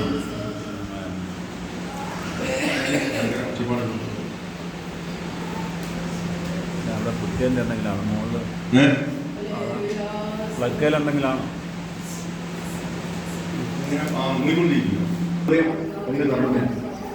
കാരണം ഹൃദയം നിർമ്മലമല്ലെങ്കിൽ നീ പാപം ചെയ്തു. ആ ശുദ്ധവെള്ളത്താൽ നിന്റെ ഹൃദയത്തെ ദൈവം കർത്താവായ യേശു നിന്നെ കഴിയില്ലെങ്കിൽ നീ പാപം ചെയ്യും. അതുകൊണ്ട് ദാവീദ് ആത്മാവിൽ പാടുകയാണ്, കർത്താവേ നിർമ്മലമായ ഒരു ഹൃദയം എന്നിൽ സൃഷ്ടിച്ച് സ്ഥിരമായ ഒരു ആത്മാവിനെ. രണ്ടാമത് സ്ഥിരമായ ഒരു ആത്മാവിനെ. ദൈവങ്ങളെ ഞാൻ ഇവിടെ തന്നെ പല ആൾക്കാരെ ഞാൻ കണ്ടിട്ടുണ്ട്. ആദ്യം വന്നപ്പം ശക്തമായി നിന്നു, ചില ആത്മാവിനെയൊക്കെ പ്രാപിച്ചു. ഇപ്പം ആത്മാവ് ഉണ്ടോന്ന് പോലും അവർക്കറിയില്ല. കാരണം അന്ന് നിന്റെ കൂടെ ആത്മാവ് ഉണ്ടായിരുന്നു, പക്ഷെ ഇന്നില്ല. ദാവീദ് ആത്മാവിൽ പറയുകയാണ്, യേശു ക്രിസ്തുവിൽ നിന്ന് ലഭിക്കുന്ന ആത്മാവ് എന്ന വാക്കത്തെ വിഷയം അത് സ്ഥിരമായി നമ്മളിൽ വസിക്കുന്നതാണ് എന്ന് ദാവീദിന് വ്യക്തമായി തിരിച്ചറിഞ്ഞുകൊണ്ട് ദാവീദ് പറയാം, സ്ഥിരമായ ഒരു ആത്മാവിനെ എന്നിൽ പകരണമേ. നമുക്കങ്ങനെ വാക്യം കഴിയുമ്പോ സ്ഥിരമായ ഒരു ആത്മാവിനെ നമുക്കറിയാം. ഇന്ന് ആത്മാവ് വന്നു പോയി പോവുക. പലരിൽ നിന്നും നമ്മുടെ കീശിന്റെ മകനായ ബെന്യാമീൻ ഗോത്രക്കാരനായ ശൗലിന്റെ മേൽ ആത്മാവ് വന്നിട്ട് അത് ഇറങ്ങിപ്പോയി. അതുപോലെ ഇന്ന് പലരുടെയും ഉള്ളിൽ ആത്മാവ് ഒരു കാലത്ത് ഉണ്ടായിരുന്നില്ല. നമ്മുടെ പ്രാർത്ഥനയിൽ നമ്മൾ പ്രാർത്ഥിക്കുന്നത് ആത്മാവ് നമ്മളിൽ വസിക്കുന്നുണ്ടോ? കാരണം ഇവിടെ നമ്മൾ വായിച്ചു, ആത്മാവ് നടത്തുന്നവരെല്ലാം ദൈവത്തിന്റെ ആരാധന മക്കളാകും. ദൈവാത്മാവ് നടത്തുന്നവരെല്ലാം ദൈവമക്കളാകും, കർത്താവിന്റെ മക്കളാ അല്ലേ? ഉറപ്പാണ്. ദൈവാത്മാവ് നമ്മളെ നടത്തുന്നുണ്ടെങ്കിൽ നമുക്ക് ഉറപ്പായിട്ട് പറയാം, ഞാൻ യേശുവിന്റെ മകനാണ്. ദൈവാത്മാവ് നടത്താത്ത ഒരു വ്യക്തിക്ക് പറയാൻ പറ്റുന്നത് ഞാൻ യേശുവിന്റെ മകനാണ്. നിനക്ക് പാപത്തെക്കുറിച്ചും നീതിയെക്കുറിച്ചും ഇനി അടുത്തത് ന്യായവിധിയെക്കുറിച്ചും നിനക്ക് ബോധം വരുത്തുന്നതിന് പരിശുദ്ധാത്മാവും. താഴോട്ട് പറയുകയാണ്, അവൻ സ്വയമായി പറയാതെ അവൻ കേൾക്കുന്ന പ്രസ്താവിക്കും. ആരിൽ നിന്ന് കേൾക്കുന്നത്? യേശുവിൽ നിന്ന് കേൾക്കുന്നതോ അവൻ നമ്മളിൽ പ്രസ്താവിക്കും. അപ്പൊ ആ ആത്മാവാണ് നമ്മുടെ ഉള്ളിൽ നടക്കുന്നത്. അപ്പൊ ദാവീദ് പറയുകയാണ്, എനിക്ക് സ്ഥിരമായ ഒരു ആത്മാവിനെ എന്നിൽ സൃഷ്ടിക്കണമേ. അടുത്തത്, നിന്റെ സന്നിധിയിൽ നിന്ന് എന്നെ തള്ളിക്കളയരുത്. അടുത്തത് ദൈവങ്ങളെ, നമുക്കറിയാം പലരെയും കർത്താവ് സന്നിധിയിൽ നിന്ന് തള്ളിക്കളഞ്ഞിട്ടുണ്ട്. ആദ്യത്തെ തള്ളിക്കളഞ്ഞ വ്യക്തിയാണ് കായിൻ. എന്റെ മുമ്പിൽ നിന്നെ കണ്ടുപോയെന്ന് കർത്താവ് പറഞ്ഞു, തള്ളിക്കളഞ്ഞു. രണ്ടാമത് ആദ്യം നമ്മുടെ ആദാമിനെ ഹവ്വയെ നല്ല ഏറ്റവും മനോഹരമായ തോട്ടത്തിലാക്കി. പക്ഷെ അവിടുന്ന് അവരെ തള്ളി പുറത്താക്കി. രണ്ടാമത് അവരുടെ മകൻ കായിൻ, അവനെ കർത്താവ് പറഞ്ഞ് എന്റെ മുമ്പിൽ കണ്ടുപോയത്, അവനെ കർത്താവ് തള്ളിക്കളഞ്ഞു. ഇങ്ങനെ നമ്മൾ മുന്നോട്ട് ചെല്ലുമ്പോൾ ഒത്തിരി പേരെ കർത്താവ് തള്ളിക്കളഞ്ഞായിട്ട് നമ്മൾ കാണുന്നുണ്ട്. ഇന്ന് നമ്മുടെ ജീവിതത്തിലും ആ തള്ളിക്കളയപ്പെട്ടവരാണോ നമ്മൾ? കർത്താവ് നമ്മളെ ഒരിക്കൽ അറിഞ്ഞിരുന്നു, നമ്മൾ അവനെ ആരാധിച്ചിരുന്നു, പ്രാർത്ഥിച്ചിരുന്നു, ഒരു ആത്മാവിൽ നമ്മൾ സന്തോഷിച്ചിരുന്നു. പക്ഷെ ഇന്ന് നമ്മൾ എവിടെയാണ് നിൽക്കുന്നത്? നമ്മൾ ഇന്ന് അവൻ നമ്മളെ അറിയുന്നുണ്ടോ? അവൻ നമ്മുടെ കൂടെ ഇന്നുണ്ടോ? അവന്റെ ആത്മാവ് നമ്മളെ വഴി നടത്തുന്നുണ്ടോ? നമ്മൾ വിജയം ചെയ്യേണ്ടത് നമ്മളെ. ഇല്ലെങ്കിൽ നമ്മൾ ഏറ്റവും നഷ്ടപ്പെട്ടവരാണ്, നരകയോഗ്യരായി നമ്മൾ മാറിക്കൊണ്ടിരിക്കുന്നു. അതുകൊണ്ട് കർത്താവിന്റെ ആത്മാവ് നമ്മളെ ഓർപ്പിക്കുക. ഈ ദാവീദിനെ പോലെ നമുക്ക് പ്രാർത്ഥിക്കാം, കർത്താവേ എന്താ എന്നെ തള്ളിക്കളയരുത്. അടുത്തത്, നിന്റെ പരിശുദ്ധാത്മാവിനെ എന്നിൽ നിന്ന് എടുക്കുകയുമല്ല. അടുത്ത് പറയാം, നിന്റെ പരിശുദ്ധാത്മാവിനെ എങ്കിൽ നിന്ന് എടുത്തു കളയരുത്. ദൈവങ്ങളെ, പരിശുദ്ധാത്മാവ് നിറഞ്ഞ മനുഷ്യനായിരുന്നു ദാവീദ്. ആയിരുന്നോ? അഭിഷേകത്തലം തലയോട് വീണപ്പോൾ മറ്റു ഒരു രാജാക്കന്മാർക്കും ഇല്ലാത്ത പരിശുദ്ധാത്മ ശക്തിയാൽ ദൈവം നിറച്ചൊരു മനുഷ്യനാണ് ദാവീദ്. 1 ശമൂവേൽ 16 മുതൽ വായിക്കുമ്പോൾ നമുക്കറിയാം. ഒന്ന് വായിച്ചേ. 1 ശമൂവേൽ 16 പെട്ടെന്ന് വായിച്ചേ, പെട്ടെന്ന്. നമുക്ക് ഞാൻ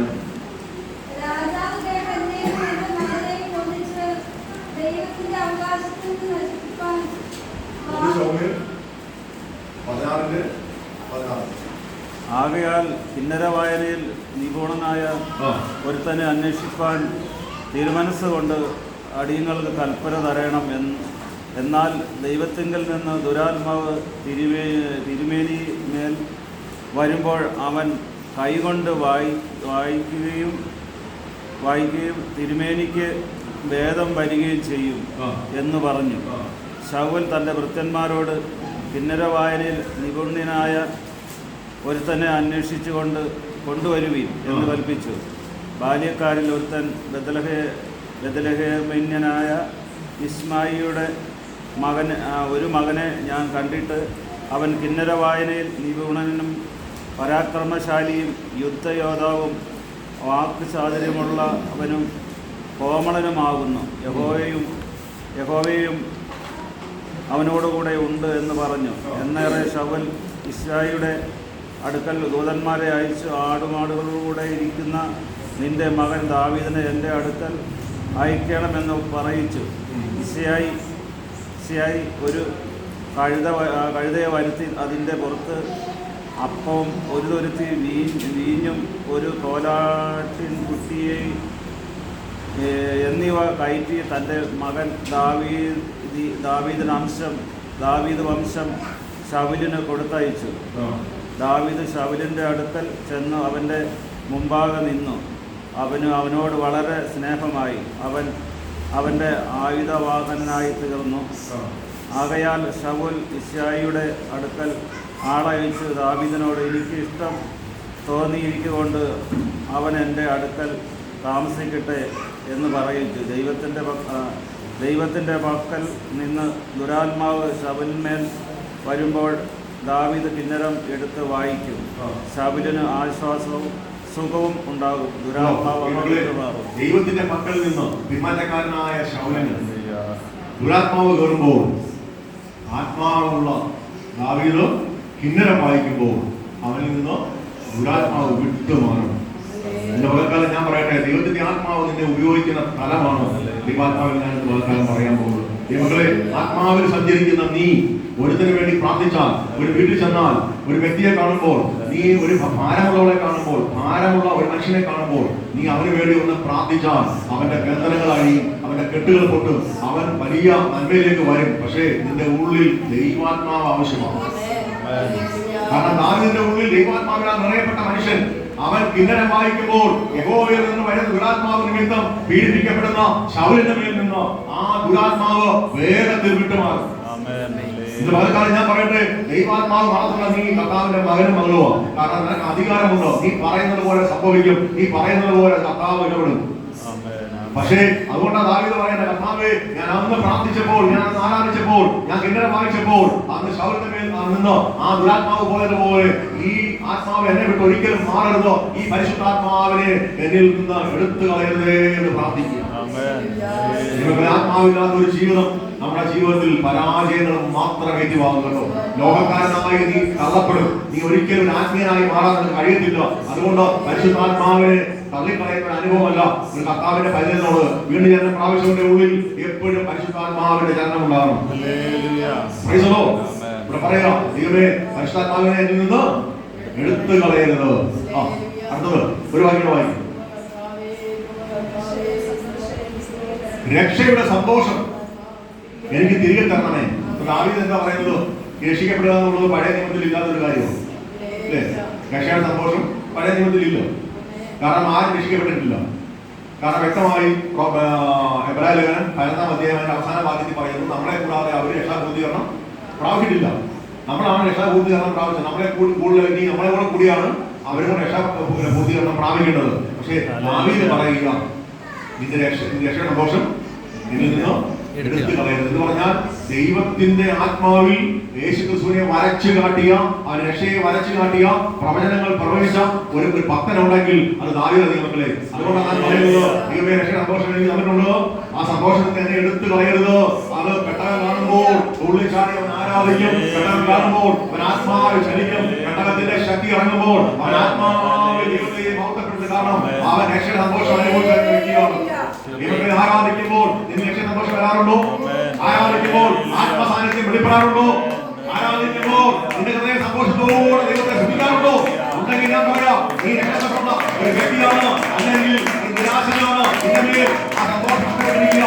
ഇന്ന് അത് മടങ്ങി വരുവാൻ പരിശുദ്ധാത്മാവിൽ നമുക്ക് പ്രാർത്ഥിക്കാം, ആരാധിക്കാം.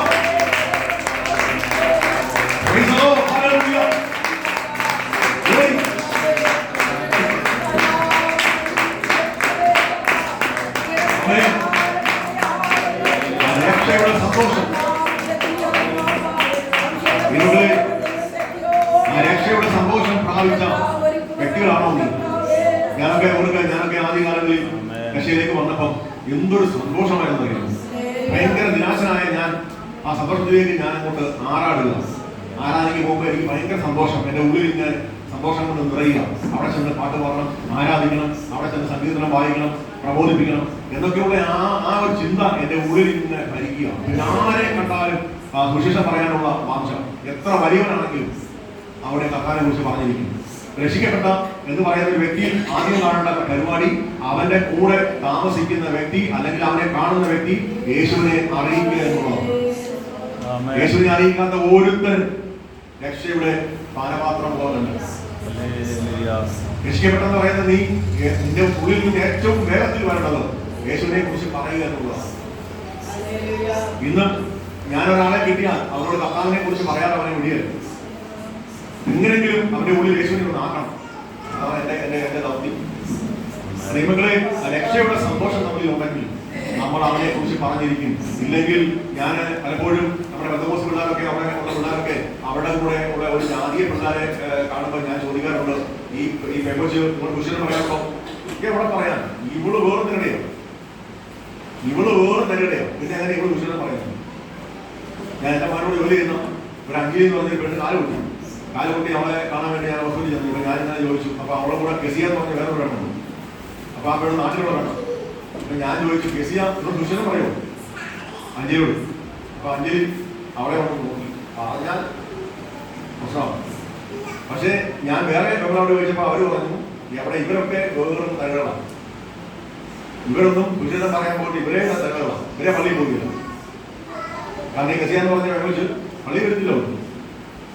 അവൾക്ക് പള്ളിയിൽ വല്ല നാളിലും ഞാൻ അവിടെ ചെന്നതിന് ശേഷം ഒരു പ്രാവശ്യം എന്നെ കണ്ടിരുന്ന പള്ളിയിൽ. കാരണം ഇവിടെ രക്ഷയുടെ സന്തോഷമില്ല. പാരമ്പര്യമായിട്ട് അപ്പനും അമ്മയും രക്ഷിക്കപ്പെട്ടു. അപ്പനും അമ്മയുടെയും കൂടെ ഇവരും അന്ന് രക്ഷിക്കപ്പെട്ടു. അല്ലാതെ ഇവിടെ യേശുദാസ് ജനിച്ചിട്ടില്ല. യേശുദാസ് ഇവിടെ ജനിച്ചിട്ടില്ല. ജനിച്ചെങ്കിൽ ഇവൻ ചുമ്മാതിരിക്കത്തില്ല, ഇവള് ചുമ്മാതിരിക്കത്തില്ല, ഇവള് പറഞ്ഞുകൊണ്ടേയിരിക്കും. യേശുവിനെ ഉയർത്തുക എന്നുള്ളത് ഇവകളെ ഒരു ചാൻസ് നമുക്ക് കിട്ടുമ്പോൾ നമുക്ക് അവിടെ യേശുവിനെ ഉയർത്താൻ കഴിയില്ലെങ്കിൽ നമ്മൾ രക്ഷിക്കപ്പെട്ടതേ അല്ല. രക്ഷയുടെ സന്തോഷം എന്ന് പറഞ്ഞാൽ നമ്മൾ ഈ സന്തോഷം നമ്മൾ പ്രാപിച്ചു, ഇത് അനേകർക്ക് പകർന്നു കൊടുക്കുവാൻ നമ്മളിൽ വെമ്പൽ ഉണ്ടാകുന്നതാണ് യഥാർത്ഥമായ സന്തോഷം. അതിന്ന് നമ്മളിൽ ഇല്ലെങ്കിൽ ഞാൻ പറയാം, നമ്മൾ ഇന്നുവരെയും രക്ഷിക്കപ്പെട്ട കൂട്ടത്തിൽ പെട്ടിട്ടില്ല. ആരാധന സന്തോഷമുള്ളൂ. ഞാൻ ആരാധനയ്ക്ക് ആരെങ്കിലുമൊക്കെ പിടിച്ചു വലിച്ചു കൊണ്ടുവരുന്നതാണോ നമ്മൾ? ആരാധനയ്ക്ക് വരുമ്പോൾ നിന്റെ ഉള്ളിൽ ഒരു കൊതി ഉണ്ടാക്കണം. രക്ഷ സന്തോഷമുള്ളവൻ ആരാധനയ്ക്ക് വരുമ്പോൾ അവൻ കൊതിയോടെയാണ് വരുന്നത്. ഇന്ന് ദൈവത്തെ ആരാധിച്ച് മഹത്വപ്പെട്ടു. അപ്പൊ അങ്ങനെ വരുന്ന ഒരുത്തരാണ് യഥാർത്ഥമായ രക്ഷ സന്തോഷം അനുഭവിച്ചത്. നമ്മുടെ ഉണ്ടായിരുന്ന അമ്മച്ചിയൊക്കെ എല്ലാവരും കണ്ടതാണ്. അമ്മച്ചിയൊക്കെ ആരാധന, ആ സന്തോഷം. 88 വയസ്സൊക്കെ ഉള്ള അമ്മച്ചി ചാടി തുള്ളി മറിഞ്ഞ് ആരാധിക്കുക. എന്നാൽ നാളെ 40 വയസ്സുള്ള വീരസൗരി 43 വീരസൗടെ ആരാധന കണ്ട ചില സമയത്ത് ഞാൻ തന്നെ കരഞ്ഞു പോകും. കാരണം എന്ന് പറഞ്ഞാൽ അമ്മച്ചി ആരാധിക്കുന്നതിന്റെ ഒരു ഭാഗം വരാൻ കഴിഞ്ഞിട്ടില്ല. നിങ്ങളെ കുറെ കൈയടിച്ച് വേറെ ആരാധന കേട്ടോ, അതല്ല ആരാധന. ആരാധന എന്ന് പറഞ്ഞാൽ ദൈവത്തോടുള്ള സ്നേഹമാണ്. ആ ദൈവത്തോടുള്ള സ്നേഹം അത് നീ പ്രകടമാക്കുന്നതാണ് ആരാധന. കാരണം അമ്മച്ചി എന്ന് പറഞ്ഞാൽ ആ സ്നേഹം അങ്ങോട്ട് പ്രകടമാക്കുക. നമുക്ക് നമ്മുടെയൊക്കെ ആരാധന എങ്ങനെ അറിയുമോ? തമ്മേർ അടിച്ചടിച്ച് ഇങ്ങനെ സ്ട്രോങ് ആയി കഴിയുമ്പോൾ നമ്മൾ ആരാധിക്കുന്നത്. അല്ലാതെ നമ്മൾ ഒരിക്കലും ആരാധിക്കത്തില്ല അല്ലേ? നമ്മളിങ്ങനെ മെല്ലെ മെല്ലെ അടിച്ചടിച്ച് പാസ്റ്റർ ഇങ്ങനെ പിരി കയറ്റി തമ്മേറിന്റെ പിരി നമ്മൾ ആരാധന. ആരാധന ആരാധന എന്ന് പറഞ്ഞാൽ നീ സ്റ്റാർട്ടിങ്ങിൽ എഴുന്നേറ്റ് നിൽക്കുമ്പോൾ തന്നെ നിന്നിലേക്ക് ഇറങ്ങി വരുന്ന ദൈവാത്മാവിന്റെ ശക്തിയിൽ നീ അവനെ രസിക്കുന്നത് ആരാധന. നമ്മുടെ ദാവീദ് പറഞ്ഞത് യഹോവയിൽ തന്നെ രസിച്ചു കൊള്ളുക, അവന്റെ ഹൃദയത്തിലെ ആഗ്രഹങ്ങളെ നിനക്ക് തരും. കാരണം യഹോവയെ രസിക്കുന്നവന്റെ ഹൃദയത്തിലെ ആഗ്രഹങ്ങളെ അവൻ സാധിപ്പിക്കും. കാരണം ആരാധിക്കുന്നവൻ ഒരിക്കലും പരാജയമില്ല, പ്രാർത്ഥിക്കുന്നവൻ ഒരിക്കലും പരാജയമില്ല. ഇനി പരാജയപ്പെട്ടു പോയാലും നിന്നെ അവിടെ നിന്ന് കരം പിടിച്ച് ഉയർത്തുവാൻ എന്റെ അനുഭവം നിന്റെ കൂടെ ഉണ്ട്. ഇവകളെ അതുകൊണ്ട് ആരാധന രക്ഷാസന്തോഷം പ്രാപിച്ച ഒരു വ്യക്തിക്ക് അവനെ തന്നെ മറന്ന് ആരാധിക്കും. അതാണ് ആരാധന. ദാവീദ് പറയാ, ദൈവമേ രക്ഷാസന്തോഷം എന്നിൽ നിന്ന് എടുത്തു കളയരുത്. അടുത്തത് മനസ്സൊരുക്കമുള്ള ഒരു ആത്മാവിനാൽ മനസ്സൊരുക്കം. ദൈവങ്ങളെ ഇന്ന് നമ്മൾ പ്രാപിച്ചിട്ട് കടന്നു പോകേണ്ടതാണ്. ഇന്നെങ്കിലും പറഞ്ഞ കർത്താവേ ഒരു മനസ്സൊരുക്കം എനിക്ക് തരണമേ. എന്റെ പ്രാർത്ഥനാ ജീവിതത്തിൽ എനിക്ക് മനസ്സൊരുക്കമില്ല. ഉണ്ടോ? പ്രാർത്ഥനാ ജീവിതത്തിൽ മനസ്സൊരുക്കമുണ്ടോ? എത്ര പേർക്കുണ്ട്? ഇന്ന് പണ്ടത്തെ പ്രാർത്ഥന എത്ര പേർക്കുണ്ട്? എത്ര പേർക്കുണ്ട് ഒരു മനസ്സൊരുക്കം? മനസ്സൊരുക്കമുള്ള വ്യക്തി പ്രാർത്ഥനയുടെ സമയമാകുമ്പോൾ ആരും പറയണ്ട, ആരും നിർബന്ധിക്കണ്ട, അവൻ വന്നിരിക്കും. രാത്രിയിൽ ഞാൻ ഇന്നലെ ഭയങ്കര ക്ഷീണ അവസരമായിരുന്നു. എന്നെ ബെല്ലടിച്ചപ്പോൾ ഞാൻ എഴുന്നേറ്റു. അല്പസമയം അവനെ ഞാൻ ആത്മാവിൽ ശ്രദ്ധിച്ചു. എത്ര ഭാരമുണ്ടെങ്കിലും നിനക്ക് അപ്പന്റെ കൂടെ ഇരിക്കാതിരിക്കാൻ പറ്റിയ ദൈവത്തെ, എത്ര വേദനയുണ്ടെങ്കിലും എത്ര കഷ്ടമാണെങ്കിലും നിന്റെ അപ്പനെ നിനക്ക് കരണ്ട് ഉയർത്താതിരിക്കാൻ പറ്റിയത്. പക്ഷേ നീ ഒരു ആ ദൈവസാന്നിധ്യം അനുഭവിക്കാത്ത വ്യക്തിയാണെങ്കിൽ നീ ഉറക്കത്തിനാണ് മുൻകൂർ കൊടുക്കുന്നത്. നിനക്ക് ഉറക്കമാവരുത്. കാരണം നിന്നെ ആരും നിർബന്ധിക്കണം, എഴുന്നേറ്റ് പ്രാർത്ഥിക്കണം അല്ലേ? ഞാൻ നിങ്ങളോട് ഇന്ന് വാക്കാൻ പറയട്ടെ, ഇന്ന് നിങ്ങൾ പ്രാർത്ഥിച്ചിട്ട് പോകുന്ന ഒരു കാര്യമാണ് മനസ്സൊരുക്കം തരണമേ കർത്താവേ. യേശുവിന്റെ കൂടെ നടക്കണമെങ്കിൽ നമുക്കൊരു മനസ്സൊരുക്കം ആവശ്യമാണ്. മനസ്സൊരുങ്ങി നമ്മളെപ്പോഴും മനസ്സൊരുക്കമുള്ളതാണെങ്കിൽ കർത്താവിന്റെ കൂടെ നമുക്ക് യാത്ര ചെയ്യാൻ പറ്റും. മനസ്സൊരുക്കമില്ലെങ്കിൽ കർത്താവിന്റെ കൂടെ നീ ഒരിക്കലും യാത്ര ചെയ്യത്തില്ല. ദാവീദ് പറയുകയാണ്, അവസാനമായി പറയുകയാണ്, മനസ്സൊരുക്കമുള്ള ആത്മാവിനെ എന്നെ താങ്ങണമേ, എന്നെ താങ്ങണമേ അല്ലേ? എന്റെ മനസ്സിനെ ഒരുക്കിയെടുക്കുന്ന ഒരു ആത്മാവ് നിന്റെ ഉള്ളിലേക്ക് വരട്ടെ. ഇന്ന് ആ ആത്മാവിനെ പ്രാപിക്കാൻ എത്ര പേര് പ്രാർത്ഥിക്കുന്നുണ്ട്?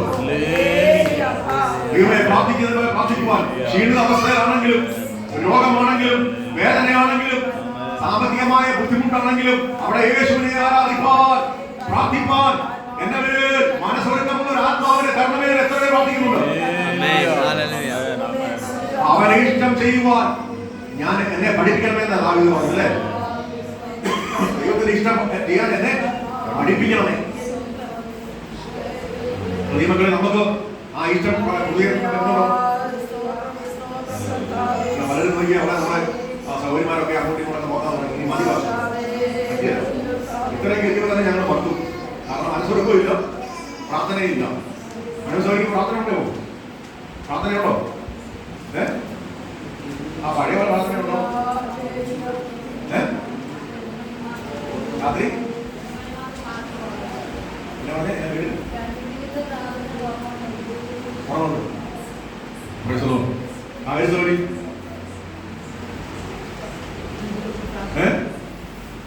രണ്ടു മണിക്ക് ഞാൻ ഈ ലോകത്തുമല്ല പരലോകത്തുമല്ല ഭയങ്കര കൂർക്കം വലിക്കും. എന്നാലും സഹോദരൻ പറയാണ് കൂർക്കം വലിയിട്ട് എനിക്ക് ഉറങ്ങാൻ പറ്റില്ല. കാരണം വയറിനകത്ത് സാമ്പാർ പഠിച്ചിട്ട് പിന്നെ ഭയങ്കര കൂർക്കം വലിക്കും. ദൈവങ്ങളെ, നമുക്ക് ഇന്ന് പ്രാർത്ഥിക്കാം. ദൈവമേ, മനസ്സൊരുക്കുന്ന ഒരു ആത്മാവിനെ എനിക്ക് തരണമേ. എന്റെ ആത്മാവിനെ ശക്തിപ്പെടുത്തുന്ന, മനസ്സൊരുക്കമുള്ള, പ്രാർത്ഥനയിൽ ശക്തമായി പോരാടുന്ന, ആത്മാവിൽ ആരാധിക്കുന്നതിൽ ഒട്ടും മടി കാണിക്കാതെ, ആലയത്തിൽ വരുന്നതിന് ഒരു മടിയുമില്ലാതെ സുവിശേഷം അറിയിക്കുവാൻ ദൈവങ്ങളെ നമുക്ക് ശക്തമായി. ഞാൻ കഴിഞ്ഞ ദിവസം നമ്മുടെ റാണി സൗകര്യം വന്നു. ഞാൻ ഈ പുള്ളിക്കാരത്തിൽ വരുന്നു പറഞ്ഞപ്പോൾ ഞാൻ ആദ്യം പറഞ്ഞു ആ പുള്ളിക്കാരത്തിൽ വരണ്ട കേട്ടോ. കാരണം പണ്ട് വന്നപ്പോൾ സാധാരണ കടന്ന ഇടയായിരുന്നു. അപ്പൊ എന്നോട് ഈ മേസോടി പറഞ്ഞു, പക്ഷേ അവിടെ മാത്രം നിർത്തി. അവളിപ്പോ ഭയങ്കര സുശേഷ വേലയാണ്. അവളെല്ലാ വീട്ടിലും സുശേഷം പറയുക. അവളെ കീഴ്പള്ളി ഇടവരൊക്കെ വരെ സുശേഷം പറയാം. അപ്പൊ ഞാൻ ആ പുള്ളിക്കാരത്തിൽ വന്നപ്പോൾ ഞാനൊന്ന് നോക്കി, ഇവർ പറയുന്നത് ശരിയാണോ? ഞാൻ അവരുടെ മുഖത്തേക്ക് നോക്കി. ഇവർക്ക് അവരുടെ മുഖത്തേക്ക് പ്രസാദം നോക്കി. എന്നാ പ്രസാദമാണ്. കാരണം ജീവിത വിശുദ്ധി പ്രാവശ്യപ്പോൾ കർത്താവിലേക്ക് അവർ വന്നപ്പോൾ തെറ്റാണെന്ന് അറിഞ്ഞപ്പോൾ ഒരു രാവിലെ ഒരു പ്രാർത്ഥന കൂട്ടായ്മയുണ്ട്. സഞ്ജു എന്ന് പറയുന്ന ആ സഹോദരൻ നിമിത്തം ഇവരെല്ലാവരും കൂടെ രാവിലെ 4 മണിക്ക് തൊട്ട് 6 മണി വരെയൊക്കെ പ്രാർത്ഥനയുണ്ട് ഓൺലൈനായിട്ട്. ആ പ്രാർത്ഥനയൊക്കെ ഇവർ സംബന്ധിക്കുന്നവരാണ്. അതൊക്കെ വലിയ അനുഗ്രഹമാണ് ദൈവങ്ങളെ.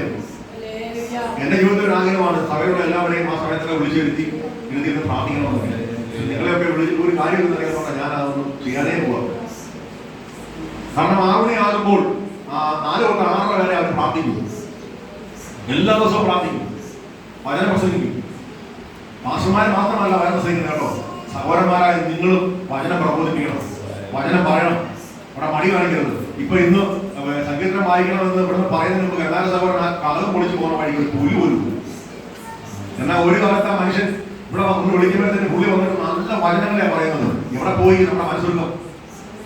എവിടെ പോയി നമ്മുടെ ആത്മാവ്? എവിടെ പോയി? ദൈവങ്ങളെ, നിന്നെ വിളിച്ചത് തലോട്ട് പോലല്ല, നിന്നെ വിളിച്ചത് അവരെ നല്ലയോളം പറഞ്ഞാലാണ്. അതുകൊണ്ട് നീ ഇടയ്ക്ക് വെച്ച് നിർത്താനല്ല കർത്താവ് നിന്നെ വിളിച്ചത്. നിന്നെ കൊണ്ടുവന്നതിനല്ല, നിന്നെ കൊണ്ടുവന്നത് നീ യേശുവിന്റെ സാക്ഷിയായി നിൽക്കാനാണ്. അതുകൊണ്ട് ഇന്ന് പറഞ്ഞാൽ കർത്താവ് മനസ്സൊരുക്കമുള്ള ഒരു ആത്മാവിനെ എനിക്ക് തരണമേ. ഇപ്പൊ ഞാൻ ആ സഹോദരി മേശോട് പറഞ്ഞു നമുക്ക് ഒരുമിച്ച് ദുരിതത്തിലേക്ക് പോവാം.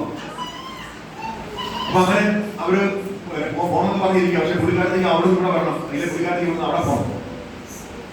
അപ്പൊ ദൈവങ്ങളെ, സുവിശേഷം പറയുന്നില്ലെങ്കിൽ എനിക്ക് അയ്യോ കഷ്ടമെന്നാണ് അവരെ പറയുന്നത്. ചുമ്മാ ഇരിക്കുന്ന നീ സുവിശേഷം പറയാനുള്ള അവസരം കിട്ടുന്നുണ്ടെങ്കിൽ നീ കയറി പോകണം. ഇന്ന് ഞാൻ ആഗ്രഹിച്ച് നടക്കും. എനിക്കിതൊരു വീട്ടിൽ കയറി ചെല്ലാൻ പറ്റുന്നുണ്ട്. കാരണം ഇപ്പൊ തന്നെ നിങ്ങളെ ഞാൻ ദൂരെ നിർത്തി പ്രാർത്ഥിച്ചത്. കാരണം അടുത്ത് നിർത്തിയാൽ ഇവിടെ വന്നപ്പോഴൊക്കെ എനിക്ക് പനി കിട്ടില്ല ഞാൻ പോയത്.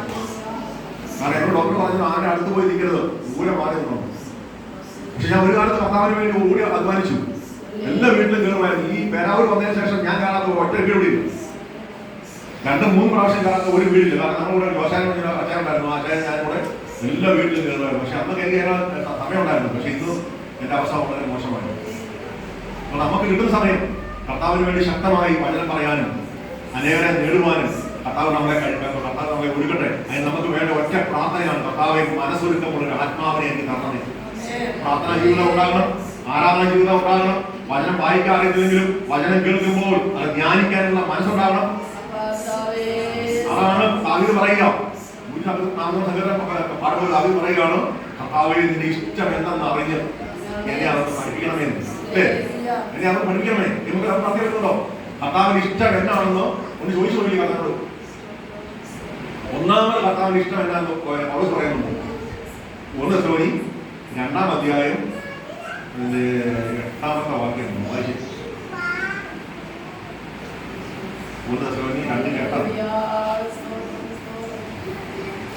പെട്ടെന്ന് വായിച്ചു.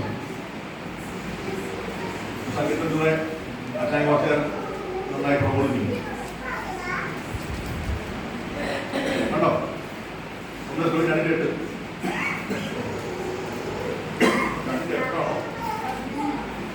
2:8 4:8 4:8.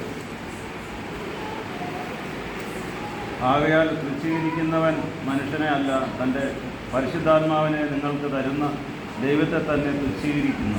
4:8. 4:8. 2:8. രണ്ടുണ്ട്. 4:8 വായിച്ചു.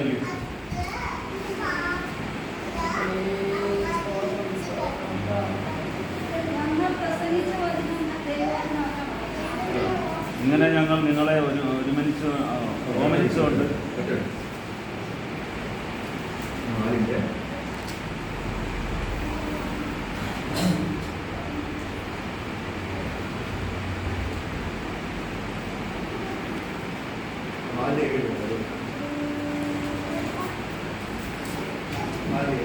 ദൈവം നമ്മെ അശുദ്ധിക്കല്ല വിശുദ്ധീകരണത്തിനത്രയെ വിളിച്ചത്. ആകയാൽ തുച്ഛീകരിക്കുന്നവൻ മനുഷ്യനെ അല്ല, നമ്മളെ വിളിച്ചെന്തിനാ? വിശുദ്ധീകരിക്കാനാണ് നമ്മളെ വിളിച്ചത്, അശുദ്ധിക്കല്ല. കർത്താവിന്റെ ഏറ്റവും വലിയ ഇഷ്ടം എന്ന് പറഞ്ഞാൽ വിളിച്ചവന്റെ വിളിക്കൊത്തവണ്ണം നമ്മൾ വിശുദ്ധിയോടെ നിൽക്കണമെന്ന് അവൻ ആഗ്രഹിക്കുന്നത്. അതാണ് അവന്റെ ഒന്നാമത്തെ ഇഷ്ടം. ദൈവത്തിലെ ആ ഇഷ്ടം നമ്മൾ കൊണ്ടോ വിശുദ്ധീകരിക്കാൻ നമുക്ക് കഴിയുന്നുണ്ടോ? കഴിയുന്നുണ്ട്. നിശ്ചയമായിട്ട് ഞാൻ പറയട്ടെ, നിങ്ങൾ കർത്താവിന്റെ വരവിൽ എടുക്കപ്പെടുന്നവരാണ്. വിശുദ്ധിയിൽ നിൽക്കാൻ നിങ്ങൾക്ക് കഴിയുന്നുണ്ടോ? ഞാൻ പറയട്ടെ, നമ്മുടെ സ്വയം നീതി കൊണ്ട് ഒന്നും നമുക്ക് ജയിക്കാൻ പറ്റുന്നില്ല. ഇപ്പൊ ഞാൻ ഈ പറയുന്നത് എന്റെ ജീവിതത്തിൽ പാപമില്ലേ? ഇല്ലേ? പാപമുണ്ട്. എന്റെ സ്വയം നീതി കൊണ്ടോ എന്റെ സ്വയം കഴിവുകൊണ്ടോ ഒന്നും ജയിക്കാൻ പറ്റുന്നില്ല. അതിനാണ് ദൈവം പരിശുദ്ധാത്മാവിനെ നമ്മൾ നൽകിയിരിക്കുന്നത്. നമുക്ക് കഴിയാത്തത് പരിശുദ്ധാത്മാവിനോട് നമ്മളെ പ്രാപിപ്പിക്കും.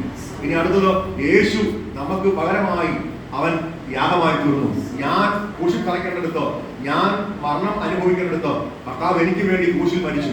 അതുകൊണ്ട് അവൻ എനിക്ക് പകരക്കാരനായി തീർന്നത് കൊണ്ട്, എന്റെ പാവങ്ങളെ അവൻ വഹിച്ചത് കൊണ്ട്, ഞാൻ എന്റെ സ്വയം നീതി കൊണ്ട് ഒരിക്കലും എന്റെ പാവത്തിൽ നിന്ന് എനിക്ക് വിടുതൽ പ്രാപിക്കാൻ പറ്റില്ല. അതുകൊണ്ട് ദൈവം കർത്താവായ യേശുവിന്റെ സഹായത്താൽ, അവന്റെ ആത്മാവിന്റെ സഹായത്താൽ എനിക്ക് നീതീകരണം പ്രാപിക്കാൻ കഴിയും. അതുകൊണ്ട് വിശുദ്ധിക്കാണ് നമ്മളെ വിളിച്ചത്, അശുദ്ധിക്കല്ല. അതുകൊണ്ട് ദൈവങ്ങളെ അവന്റെ ഇഷ്ടം അതാണ്. എന്നാൽ ദാവീദിനെ കുറിച്ച് അപ്പപ്രവൃത്തി 13:25 വായിച്ചു. അപ്പപ്രവൃത്തി 13:25 പെട്ടെന്ന് വായിച്ചു. 13:22 13:36 രണ്ടുമായി. 13:22 13:36 ആദ്യം ഇതുകൊണ്ട് വായിച്ചു.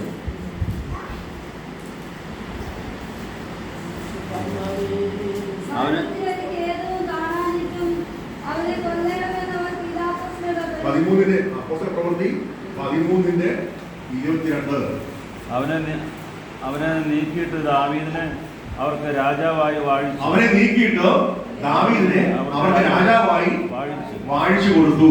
എന്തിന്? എങ്ങനെ? എന്താണ് കാരണം? ഞാൻ ഇശ്ശായിയുടെ മകനായ ദാവീദിനെ എനിക്ക് ബോധിച്ച പുരുഷനായി. ഒന്ന് ദൈവം പറയുക, ഇശ്ശായിയുടെ മകനായ ദാവീദിനെ എനിക്ക് ബോധിച്ച പുരുഷനായി കണ്ടു. അന്തിക്കോയിൽ ചെന്ന് പൗലോസും ബർന്നബാസും ശക്തമായി പ്രസംഗിക്കുക. കീശിനെ കുറിച്ചും ആദ്യ രാജാവായ കീശിന്റെ മകനായ ശൗലിനെ കുറിച്ചും അതുപോലെ ഇശ്ശായിയുടെ മകനായ ദാവീദിനെ കുറിച്ചും പ്രസംഗിക്കുക എന്ന് പറഞ്ഞാൽ മശിഹ ഈ ദാവീദിലേക്കാണ് മശിഹ വരുന്നതെന്ന് പ്രസ്താവിക്കാൻ വേണ്ടി ഒരു പഴയ നിയമത്തിൽ നിന്ന് ദാവീദിനെ കോട്ട് ചെയ്തിട്ട് പറയുകയാണ്, ദാവീദിന്റെ ഒന്നാമത്തെ ക്വാളിഫിക്കേഷൻ, ദാവീദ് കർത്താവിന്റെ ഹിതമൊക്കെ ചെയ്യുന്നവനാണ്. അല്ലേ? അങ്ങനെ പറഞ്ഞത്. ഒന്ന്, ഇശ്ശായിയുടെ മകനായ ദാവീദ് എന്റെ ഹിതമൊക്കെ എനിക്ക് ബോധിച്ച പുരുഷനാണ്. കണ്ടു. ഇവരെ നമ്മളൊക്കെ ദൈവം ബോധിച്ച പുരുഷനായി കാണുമ്പോൾ നമ്മളെ കഥ ഏൽപ്പിക്കുന്നതോ? നിന്നെ എന്നെയൊക്കെ കർത്താവിനെ ബോധിച്ച പുരുഷനായി കാണുമ്പോഴാ പലതും ഏൽപ്പിച്ചിരുന്നത്. പല വ്യക്തികളെ നമ്മുടെ മുമ്പിലേക്ക് അയക്കുന്നത്, പല നന്മകളും നമുക്ക് ലഭിക്കുന്നത് കർത്താവ് നമ്മളെ ബോധിച്ച മനുഷ്യനായി കാണുമ്പോഴാ. ഒന്ന് ദാവീദിനെ ദൈവം ബോധിച്ച മനുഷ്യനായി കണ്ടു. അടുത്തത് അവൻ എൻ്റെ ഹിതം എല്ലാം അവൻ എന്റെ ഹിതമെല്ലാം ചെയ്യും എന്ന് അവനെ കുറിച്ച് സാക്ഷ്യം പറഞ്ഞു. ആർക്ക് പറയാൻ പറ്റും ഞാൻ കർത്താവിന്റെ ഹിതം ചെയ്യുന്നുണ്ടോ? പാട്ടുകാരൻ പാടി എന്റെ ദൈവമേ നിന്നിഷ്ടം ചെയ്യുവാൻ വന്നിടുന്നേ ഞാനെന്നു മോദമായി എന്റെ ഇഷ്ടമൊന്നും വേണ്ട പ്രിയനേ, അങ്ങേ ഇഷ്ടം എന്നിൽ പൂർണ്ണമാക്കണേ. എൻ്റെ ഇഷ്ടമൊന്നും വേണ്ട പ്രിയനേ, അങ്ങേ ഇഷ്ടം എന്നിൽ പൂർണ്ണമാക്കണേ. പാട്ടുകാരനെ പോലെ പറയാൻ പറ്റുമോ? ദൈവം പറയുകയാണ് ദാവീദ് എനിക്ക് ബോധിച്ച മനുഷ്യനാണ്. രണ്ട്, അവൻ എന്റെ ഹിതമൊക്കെയും ചെയ്യുന്നവനാണ്. കുറച്ച് ചെയ്യുന്നവനല്ല, അവൻ എന്റെ ഹിതമൊക്കെയും ചെയ്യുന്നവനാണ്. നിങ്ങൾക്ക് ഇങ്ങനെ ഒരു സാക്ഷ്യം നമ്മുടെ ജീവിതത്തിൽ കർത്താവ് പറയാണ്ട് വരട്ടെ. നമ്മൾ കർത്താവിന്റെ കൂടെ നടക്കുന്നവർ മാത്രമല്ല, അവന്റെ ഹിതമൊക്കെ ചെയ്യുന്നവരായി നമുക്ക് മാറാം. സഭയായിട്ട് കൂടി വന്ന് ഒരു ആരാധന കഴിഞ്ഞ് പുറത്തിറങ്ങി പിന്നെ നമ്മൾ പാപത്തിന്റെ മക്കളായി തീരാതെ അവന്റെ ഹിതം എന്നതാന്ന് നമ്മൾ അറിഞ്ഞ് നമ്മൾ ഇവിടെ നമ്മുടെ മനസ്സ് പുതുക്കി നമ്മൾ രൂപാന്തരപ്പെട്ട് വേണം പുറത്തിറങ്ങാൻ. അല്ലാതെ വശം കേൾക്കുന്നു, നമ്മൾ അത് മറക്കുന്നു, ഇവിടെ കേൾക്കുന്നു, ഇതിലെ കളയുന്നു, പിന്നെ നമ്മൾ പുറത്തിറങ്ങുന്നു, പിന്നെ നമ്മൾ പാപത്തിൽ ജീവിക്കുന്നു, പിന്നെ ഇപ്പൊ വെള്ളിയാഴ്ച ഇല്ല, ഇപ്പൊ ഞായറാഴ്ച വരിക, ഞായറാഴ്ച പ്രാർത്ഥിക്കുക, പിന്നെ പാപത്തിലേക്ക് പോവുക, പിന്നെ പാപത്തിലേക്ക് വീഴുക. ഇങ്ങനെ ഒരു ആത്മീയ ജീവിതമാണോ കർത്താവ് നമുക്ക് വേണ്ടി സ്ഥാപിച്ചത്? ഇതിനു വേണ്ടിയാണോ യേശു ഉന്നതങ്ങളിൽ ഉന്നതനായിരിക്കുന്നവൻ, രാജാവായിരുന്നവൻ, എല്ലാ ദൂരന്മാരും ആരാധിക്കുന്നവൻ ഈ താണഭൂമിയിലേക്ക് ഇറങ്ങി വന്ന് എന്റെ ഇതിന്റെ പാപങ്ങളുടെ പരിഹാരത്തിനായി ക്രൂശിൽ യാഗമായി തീർന്നത് ഇതിനു വേണ്ടിയല്ല കേട്ടോ. എന്നെ നിന്നെയും ബോധിച്ച പുരുഷനാക്കി മാറ്റാൻ, എന്നെ നിന്നെയും അവന്റെ ഹിതമൊക്കെ ചെയ്യുന്ന പുരുഷനാക്കി മാറ്റുവാൻ അവൻ ആഗ്രഹിച്ചിട്ടാണ് അവൻ ഈ താണഭൂമിയിലേക്ക് ഇറങ്ങി വന്നത് കേട്ടോ. ദാവീദ് കർത്താവിനെ കണ്ടു. അവൾ പറയുക ദാവീദ് ഒരു കർത്താവിന് ബോധിച്ച പുരുഷനാണ്, അവന്റെ ഹിതമൊക്കെ ചെയ്യുന്നവനാണ്. അടുത്തതായി 36.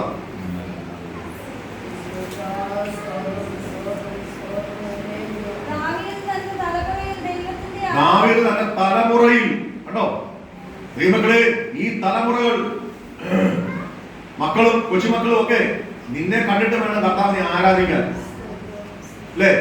നിന്നെ കണ്ടിട്ട് വേണം യേശുവിന്റെ കൂടെ നടക്കുവാൻ. ദാവീദ് തലമുറയിൽ ദൈവത്തിന്റെ ആലോചന കൊണ്ട് ശുദ്ധ ചെയ്തു. തോന്നുന്ന പോലെ ചെയ്യരുതോ, ദൈവത്തിന്റെ ആലോചന മനസ്സിലാക്കി ആ ആലോചനയിൽ നിന്ന് ദൈവത്തെ ശുശ്രൂഷിച്ചു. നമ്മൾ അങ്ങനെയാണോ? നമ്മുടെ ഒക്കെ ആത്മീയ ജീവിതത്തിൽ എവിടെയാണ് മക്കളെ ദൈവത്തിന്റെ ആരാധന തന്നത്? നമുക്ക് തോന്നുന്ന വഴിയല്ലേ? നമുക്ക് ദൈവമായിട്ട് യാതൊരു ബന്ധവുമില്ല. നമ്മൾ വിശ്വാസി എന്നുള്ള പേര് അത്രമാത്രം നമ്മുടെ ജീവിതത്തിലുള്ളൂ. ഞാൻ നിങ്ങളെ മാത്രമല്ല, ഇന്ന് ഭൂലോകത്തുള്ള തള്ളപ്പെടുന്ന ഗ്രൂപ്പുകളെല്ലാം ഇങ്ങനെയാണ്. തള്ളപ്പെടുന്ന രാഷ്ട്രന്മാർ, തള്ളപ്പെടുന്ന വിശ്വാസികൾ എല്ലാത്തിന്റെയും ജീവിതം കുത്തഴിഞ്ഞു പോവുകയാണ്. ഇവിടെ ഞാൻ ഒറ്റ കാര്യം വിളിച്ചു പറയാം, ഈ ദാവീദിനെ പോലെ ഒരു മനസ്സൊരുക്കമുള്ള ആത്മാവിനെ പ്രാപിച്ചെടുത്തില്ലെങ്കിൽ തള്ളപ്പെടുന്നവരുടെ കൂട്ടത്തിൽ നീ ആയിത്തീരും.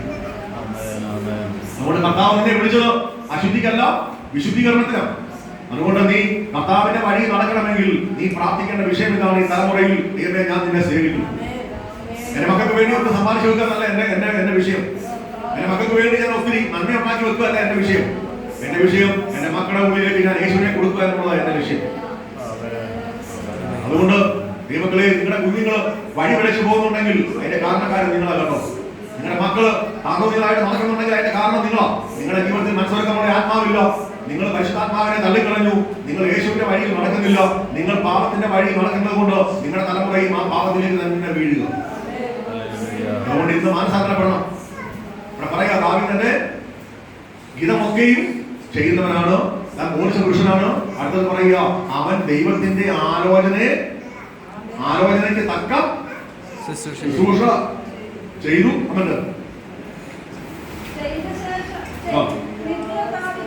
അവന്റെ ശേഷം നിദ്ര പ്രാപിച്ച് പിതാക്കന്മാരോടുകൂടെ അവൻ ചേർന്നു. മരണത്തിലേക്ക് പോകുമ്പോൾ സഹോദരാ നിനക്ക് പറയാൻ പറ്റുമോ ഏത് സമയത്ത് മരണം വരുമെന്ന് അറിയത്തില്ല. മരണത്തിലേക്ക് പോകുമ്പോൾ പറയാൻ പറ്റുമോ ഞാൻ ഇന്നലെ വരെ ഓടി, ഞാൻ അധ്വാനിച്ചു, ഞാൻ കർത്താവിന് വേണ്ടി നല്ലപ്പോൾ പൊരുതി ഓട്ടം തികച്ചു വിശ്വാസം കാത്തെന്ന് പറയാൻ പറ്റുമോ? കാരണം യേശുവിന് വേണ്ടി ഓടാത്ത, യേശുവിന് വേണ്ടി നിൽക്കാത്ത, യേശുവിന്റെ ആ ആലോചന അനുസരിച്ച് ശുശ്രൂഷിക്കാത്ത ഒരുത്തനും കർത്താവിന്റെ മക്കളല്ല കേട്ടോ. അതുകൊണ്ട് ഇന്ന് ദൈവാത്മാവ് പറയുക, ആ ദാവീദിനെ പോലെ അവന്റെ ആലോചന അനുസരിച്ച് ആദ്യം ശുശ്രൂഷിക്കുവാൻ തക്കവണ്ണം ദൈവത്തോട് ചോദിച്ച്, ദൈവത്തോട് കൂടെ നടന്ന്, ദൈവത്തോട് ആലോചന ചോദിച്ചുകൊണ്ട് യാത്ര ചെയ്യുന്ന മനുഷ്യനായി ദാവീദ് മാറിയപ്പോൾ 2 തിമോഥെയോസ് 2-ാം പറയുക, വായിച്ചേ 2 തിമോഥെയോസ് 2:8.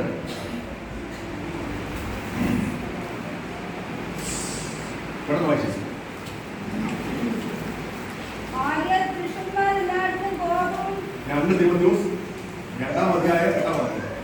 ദാവീദിന്റെ സന്തതിയായി ജനിച്ച് മരിച്ചിട്ട് ഉയർത്തെഴുന്നേറ്റിരിക്കുന്ന യേശുക്രിസ്തുവിനെ ഓർത്തുകൊള്ളുക. കേട്ടോ, അഖിലാണ്ടത്തിന്റെ ഉടയവൻ ഒരു മനുഷ്യന്റെ പേരിൽ ഈ ഭൂമിയിൽ അറിയപ്പെട്ട് കർത്താവിന്റെ മക്കളെ. കാരണമല്ല, അവൻ പ്രാർത്ഥിച്ചിരിക്കുന്ന കർത്താവെ ദിശ ചെയ്യുവാൻ എന്നെ പഠിപ്പിക്കണമേ. അവിടെ നീ എന്റെ ദൈവമാണ്, നീ എന്താണ് വേറെ ദൈവമില്ല. നിന്റെ നല്ല ആത്മാവ് എന്നെ നേർനിലത്തിൽ നടത്തുമാറാകണമേ.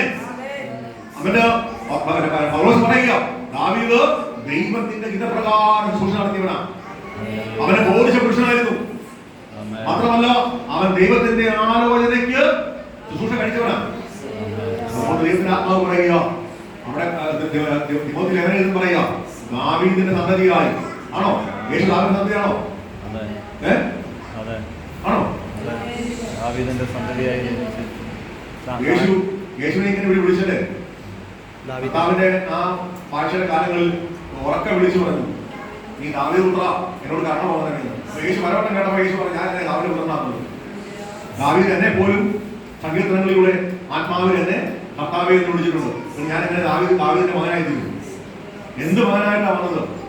ഈ ഭൂമിയിൽ പാവപരിഹാരത്തിനായി മാനവരാശിയെ വിടുവിപ്പാൻ, ഒരു യാഗമായി തീരുവാൻ, മാനവരാശിയുടെ പാവപരിഹാരത്തിനായി കർത്താവായ യേശു സ്വർഗോലോകം വെടിഞ്ഞ്, സ്വർഗീയ ദൂതന്മാരെ വെടിഞ്ഞ്, ആ ദൈവരൂപത്തെ വെടിഞ്ഞ് ഈ താണ ഭൂമിയിലേക്ക് ഇറങ്ങി വന്ന് ദാവീദിന്റെ ഇതപ്രകാരം ശുശ്രൂഷിച്ച, ഇതപ്രകാരം ജീവിച്ച, ബോധിച്ചപ്രകാരം നടന്ന, അങ്ങനെ ഇഷ്ടപ്പെട്ട് ചെയ്യാൻ എന്നെ പഠിപ്പിക്കണമെന്ന് പ്രാർത്ഥിച്ച ദാവീദിന്റെ സന്തതിയായി അവൻ ഈ ഭൂമിയിൽ ജനിച്ചു. ഒരു മനുഷ്യാവതാരം എടുത്തു. അതുകൊണ്ടാണ് അവന്റെ പേര് പറഞ്ഞത് അവൻ ദാവീദിന്റെ പുത്രനാണ്. ദൈവങ്ങളെ, അഖിലാണ്ടത്തിന്റെ ഉടയവൻ നിന്റെ പേരുമായി അറിയപ്പെടുമ്പോഴാണ് നീ ഏറ്റവും മാന്യനായി തീരുന്നത്. കേട്ടോ, കാരണം ഇന്ന് സുവിശേഷം പറയുന്നുണ്ടെങ്കിൽ ദാവീദിന്റെ പേര് പറയണം, അല്ലേ? കാരണം ദാവീദിന്റെ സന്തതിയായിട്ടാണ് അവൻ ഈ ഭൂമിയിൽ വന്നത്. 4 സുവിശേഷം എന്ന് പറയുമ്പോഴും അതിനെ കുറിച്ച് പറയുന്നുണ്ട്, അല്ലേ? അതുകൊണ്ട് ഇന്ന് പലകാലം ഞാൻ പറയട്ടെ, ദൈവത്തോടു കൂടെ നടന്നാൽ നീ ദൈവത്തിന്റെ മകൻ മാത്രമല്ല, അവന്റെ പേരോട് കൂടെ നീ അറിയപ്പെടും. അതുകൊണ്ട് ഇന്ന് ഈ കേട്ട വയറ്റിന്റെ മുമ്പിൽ ദൈവങ്ങളെ നമ്മളെ സമർപ്പിച്ചു കൊടുക്കാം, നമുക്ക് പ്രാർത്ഥിക്കാം. ഞാൻ പറഞ്ഞല്ലോ, എനിക്ക് തീരെ പറ്റുന്നില്ലെങ്കിലും ദൈവം എന്നെ വിലപ്പെടുത്തിക്കൊണ്ട് ഞാൻ കരുതുന്നത് ശക്തമായി ശുശ്രൂഷിക്കേണ്ട ഒരു വചനമാണ്. ഞാൻ വളരെ ശാന്തമായിട്ട് നിങ്ങളുടെ മുമ്പിൽ പറയാൻ കരുതുന്നത്.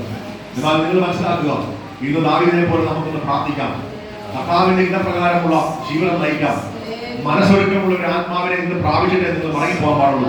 കഴിഞ്ഞ നാളിൽ നിങ്ങളുടെ പ്രാർത്ഥനാ ജീവിതം നഷ്ടപ്പെട്ടു പോയെടുത്തോ, നിങ്ങളുടെ ആരാധന നഷ്ടപ്പെട്ടു പോയെടുത്തോ, നിങ്ങളുടെ ഉപവാസം നഷ്ടപ്പെട്ടു പോയെടുത്ത് അമ്മാവെന്ന് പറഞ്ഞ മാസ്റ്ററെ വെള്ളായി പ്രാർത്ഥനയില്ല, ഉപവാസ പ്രാർത്ഥനയില്ല, നമുക്ക് ഒരാൾക്കെല്ലാം ഉണ്ടായിരുന്നു, ഇതെല്ലാം പോയി. കാരണം പാസ്റ്റർ രോഗിയായി മാറിയപ്പോൾ നിങ്ങൾ അതിനേക്കാൾ മുമ്പിൽ മാറിക്കളഞ്ഞു. നിങ്ങൾക്ക് രോഗമില്ല, നിങ്ങൾക്ക് ഭാരമില്ല, നിങ്ങൾക്ക് പ്രതികൂലങ്ങളില്ല, നിങ്ങൾ അങ്ങോട്ടും അതിൽ തന്നെ നിങ്ങൾ മാറി, നിങ്ങൾ നിങ്ങളുടേതായ ജീവിതം നയിക്കാൻ ഓടി. അതുകൊണ്ട് പ്രാർത്ഥന വേണ്ട. ആകെ നമ്മുടെ കെസിയ വരും, അല്ലെങ്കിൽ രാഗിനി വരും. പിന്നെ മീന സഹോദരിക്ക് ആ വെള്ളിയാഴ്ച കൃത്യസമയത്ത് പണി കിട്ടും. കഴിഞ്ഞ ആഴ്ച മുമ്പൊരാഴ്ച ഒരാഴ്ച മുഴുവൻ പണിയില്ലാതെ ഇരുന്നിട്ട് വെള്ളിയാഴ്ച കൃത്യം പണി വന്നു, ശനിയാഴ്ച പണിയില്ല. അപ്പൊ താത്ത പറയാണ്, മോളെ ഒരു കാരണവശാലും വെള്ളിയാഴ്ച നീ പ്രാർത്ഥന ചെയ്തുകൊണ്ടാണ്. അപ്പൊ സമ്മതിക്കാതെ അന്ന് എവിടുന്നേലും പണി വരും. അങ്ങനെ പുള്ളിക്കാരൻ ആ പണിയൊക്കെ മാറും. പിന്നെ ആകെ നമ്മുടെ മേലുസൗകര്യം അത് കഴിഞ്ഞ ആഴ്ച ഒഴിയാൻ നോക്കി, കല്യാണമൊക്കെ ആണെന്ന് പറഞ്ഞ് ഒഴിയാൻ നോക്കി. ഞാൻ പറഞ്ഞ ഈ കണ്ട ജാതികളെ പോലെ കല്യാണം കഴിക്കുന്ന പോയി കാണാൻ അസുസൂട്ടിക്ക് വന്ന് ഭ്രാന്താണ്. സ്ഥാനപ്പെട്ട ഒരു പുള്ളിക്കാരത്തി ആ പഴയ ജാതികളെ പോലെ കല്യാണം കഴിപ്പിക്കുന്നു. അത് കാണാൻ വേണ്ടി കുറെ വിശ്വാസികൾ വിട്ടായിക്കൊണ്ട് പോവുക. ഇവിടെ നിങ്ങളെ പഠിപ്പിച്ച് ഞാൻ പലപ്പോഴും കൊടുക്കുക, നിങ്ങളൊക്കെ ഞാൻ ഇതിനെ പഠിപ്പിച്ചത്. നിങ്ങൾ ഇന്ന് വരെ ആ ബോധത്തിലേക്ക് വന്നിട്ടില്ല. നിങ്ങൾ ജാതി എന്താണ്, വിശ്വാസികൾ എന്താണ് ചെയ്യേണ്ടത്, അതാ അർജുന ശരണയും പോലും അവനക്ക് അത്രയും ബോധം ഉണ്ടായിട്ട് അവൻ പോലും അതിൽ വന്ന് പങ്കുചേരുന്നു. ഒരു സ്ഥാനപ്പെട്ടവള് മറ്റേ ജാതിയെ കല്യാണം നടത്തി കൊടുക്കുക നമുക്ക്. അപ്പൊ അതിന് പോയി ആമയെ പറഞ്ഞോട് നീക്കുക.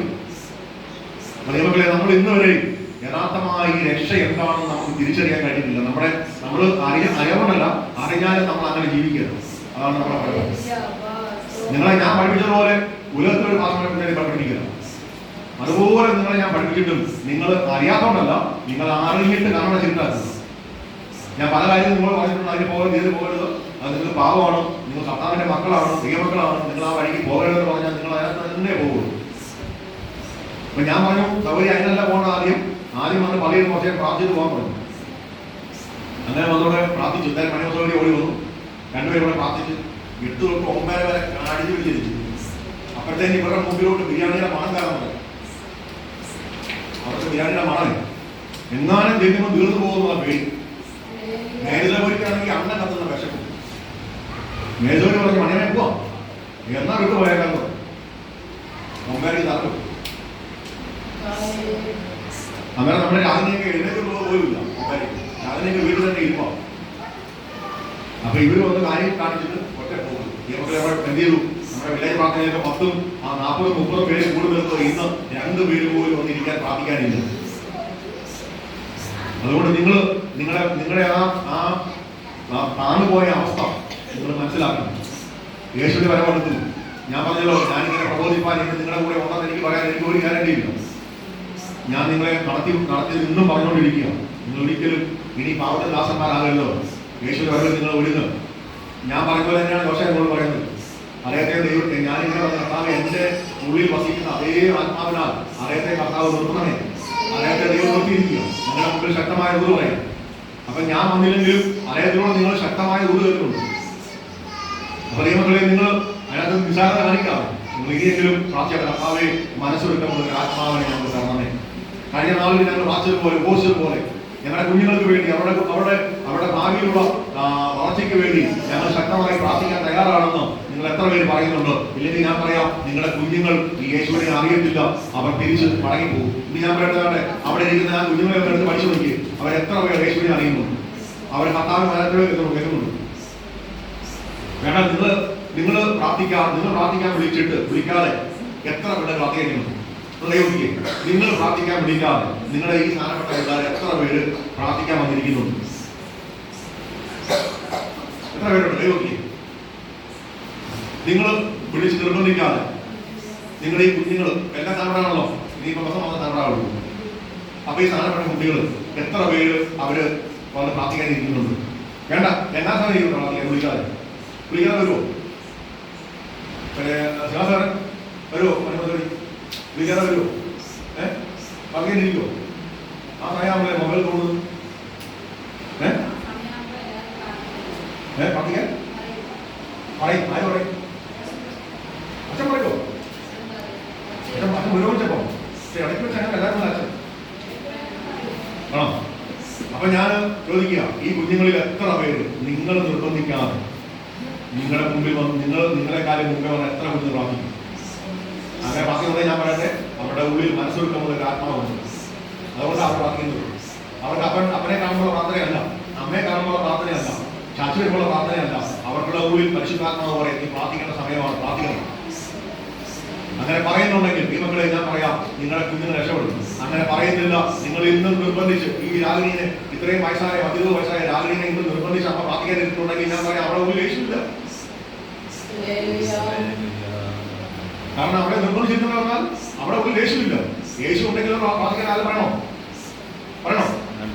എന്റെ മോൻ 24 വയസ്സായവനാണ്. അവനെ ഞാൻ പ്രാർത്ഥിക്കാൻ നിർബന്ധിക്കണമെങ്കിൽ അവൻ ഇന്ന് വരെ രക്ഷയുടെ നമുക്ക് സാധിക്കുന്നില്ല. ആ സമയമാകുമ്പോൾ അവനെ തട്ടി കർത്താവ് എഴുന്നേൽപ്പിക്കും.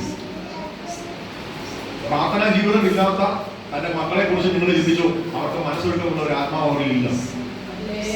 അതുകൊണ്ട് ഇന്നത് പ്രാവശ്യമെടുക്കുവാൻ പ്രശ്നങ്ങളുണ്ട്. പ്രാർത്ഥിക്കാനിരിക്കുമോ? വിളിച്ചാലുള്ളൂ.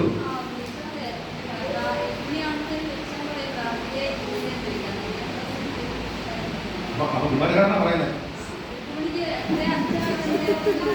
കുമാരക്കാരെ കൊണ്ട് നിങ്ങൾക്ക് ബോധം വരുന്നത് എവിടെ പറഞ്ഞതുപോലെ ഇന്നലെക്കാരനാണ് പ്രാർത്ഥിക്കാൻ പറയുന്നത് ഭാര്യയോട് മോളോട്. ദൈവങ്ങളെ നമ്മൾ എത്ര പരാജയപ്പെട്ടെന്ന് കൊണ്ടുവന്നില്ലേ. ഞാൻ ഈ ജോഷാന്റെ വീട്ടിൽ ഞാൻ പലപ്പോഴും ഞാൻ അവരോട് പറയാതെ ഞാൻ പോകുന്നത്. ഞാൻ ചെല്ലുമ്പോൾ അവരുടെ വീട്ടിൽ പ്രാർത്ഥന ശബ്ദം കേൾക്കുന്നു. എനിക്ക് ഭയങ്കര സന്തോഷമാണ് അങ്ങനെ കേൾക്കുന്നത്. കാരണം ദൈവമേ, ഒരാൾക്ക് ആ മനസ്സൊടുക്കമുണ്ടല്ലോ, ആരും പറയാതെ ആരെയും കാണാതെ ആ കുഴിയിലൊന്നും ആരും ചെല്ലുന്നു. അവർ ഭാര്യയും ഭർത്താവും വെട്ട് കഴിഞ്ഞിട്ട് പ്രാർത്ഥിക്കുക. അതാണ് മനസ്സൊടുക്കം. ദൈവങ്ങളെ, നമ്മുടെ ജീവിതത്തിൽ ഞാൻ നിങ്ങളോട് അപേക്ഷിക്കുകയാണ്, നിങ്ങളുടെ പ്രാർത്ഥനാ ജീവിതത്തിൽ മാറ്റപ്പെടട്ടെ. നിങ്ങൾ പ്രാർത്ഥിക്കാത്തത് കൊണ്ടാണ് നിങ്ങൾ പിന്നെ പാപത്തിൽ വീഴുന്നത്. നിങ്ങളുടെ പ്രാർത്ഥനാ ജീവിതം നിങ്ങളെ കുറഞ്ഞു പോയി. നിങ്ങൾക്ക് ഉപവാസമില്ല. ആദ്യകാലങ്ങളിൽ നിങ്ങൾക്ക് ഉപവാസമുണ്ട്, പ്രാർത്ഥനയുണ്ട്, ഇതൊന്നുമില്ല. അതിലേക്ക് നിങ്ങൾ മടങ്ങി വരുവാൻ കർത്താവ് നിങ്ങളെ സഹായിക്കട്ടെ. നിങ്ങളുടെ കുഞ്ഞുങ്ങളെ കർത്താവ് അനുഗ്രഹിക്കട്ടെ. പുറം നിങ്ങൾക്ക് വേണ്ടി ഞാൻ പ്രാർത്ഥിക്കുന്നു, എനിക്ക് വേണ്ടി പ്രാർത്ഥിക്കുക. നിങ്ങൾ എല്ലാവരെയും കാരണമായി അനുഗ്രഹിക്കട്ടെ. നമുക്ക് എല്ലാവരും അടയ്ക്കാൻ പ്രാർത്ഥിക്കാം. എല്ലാം കണ്ണു പറയട്ടെ. നമ്മളെല്ലാവരും പ്രാർത്ഥിക്കുമ്പോൾ ഇപ്പോൾ നമ്മുടെ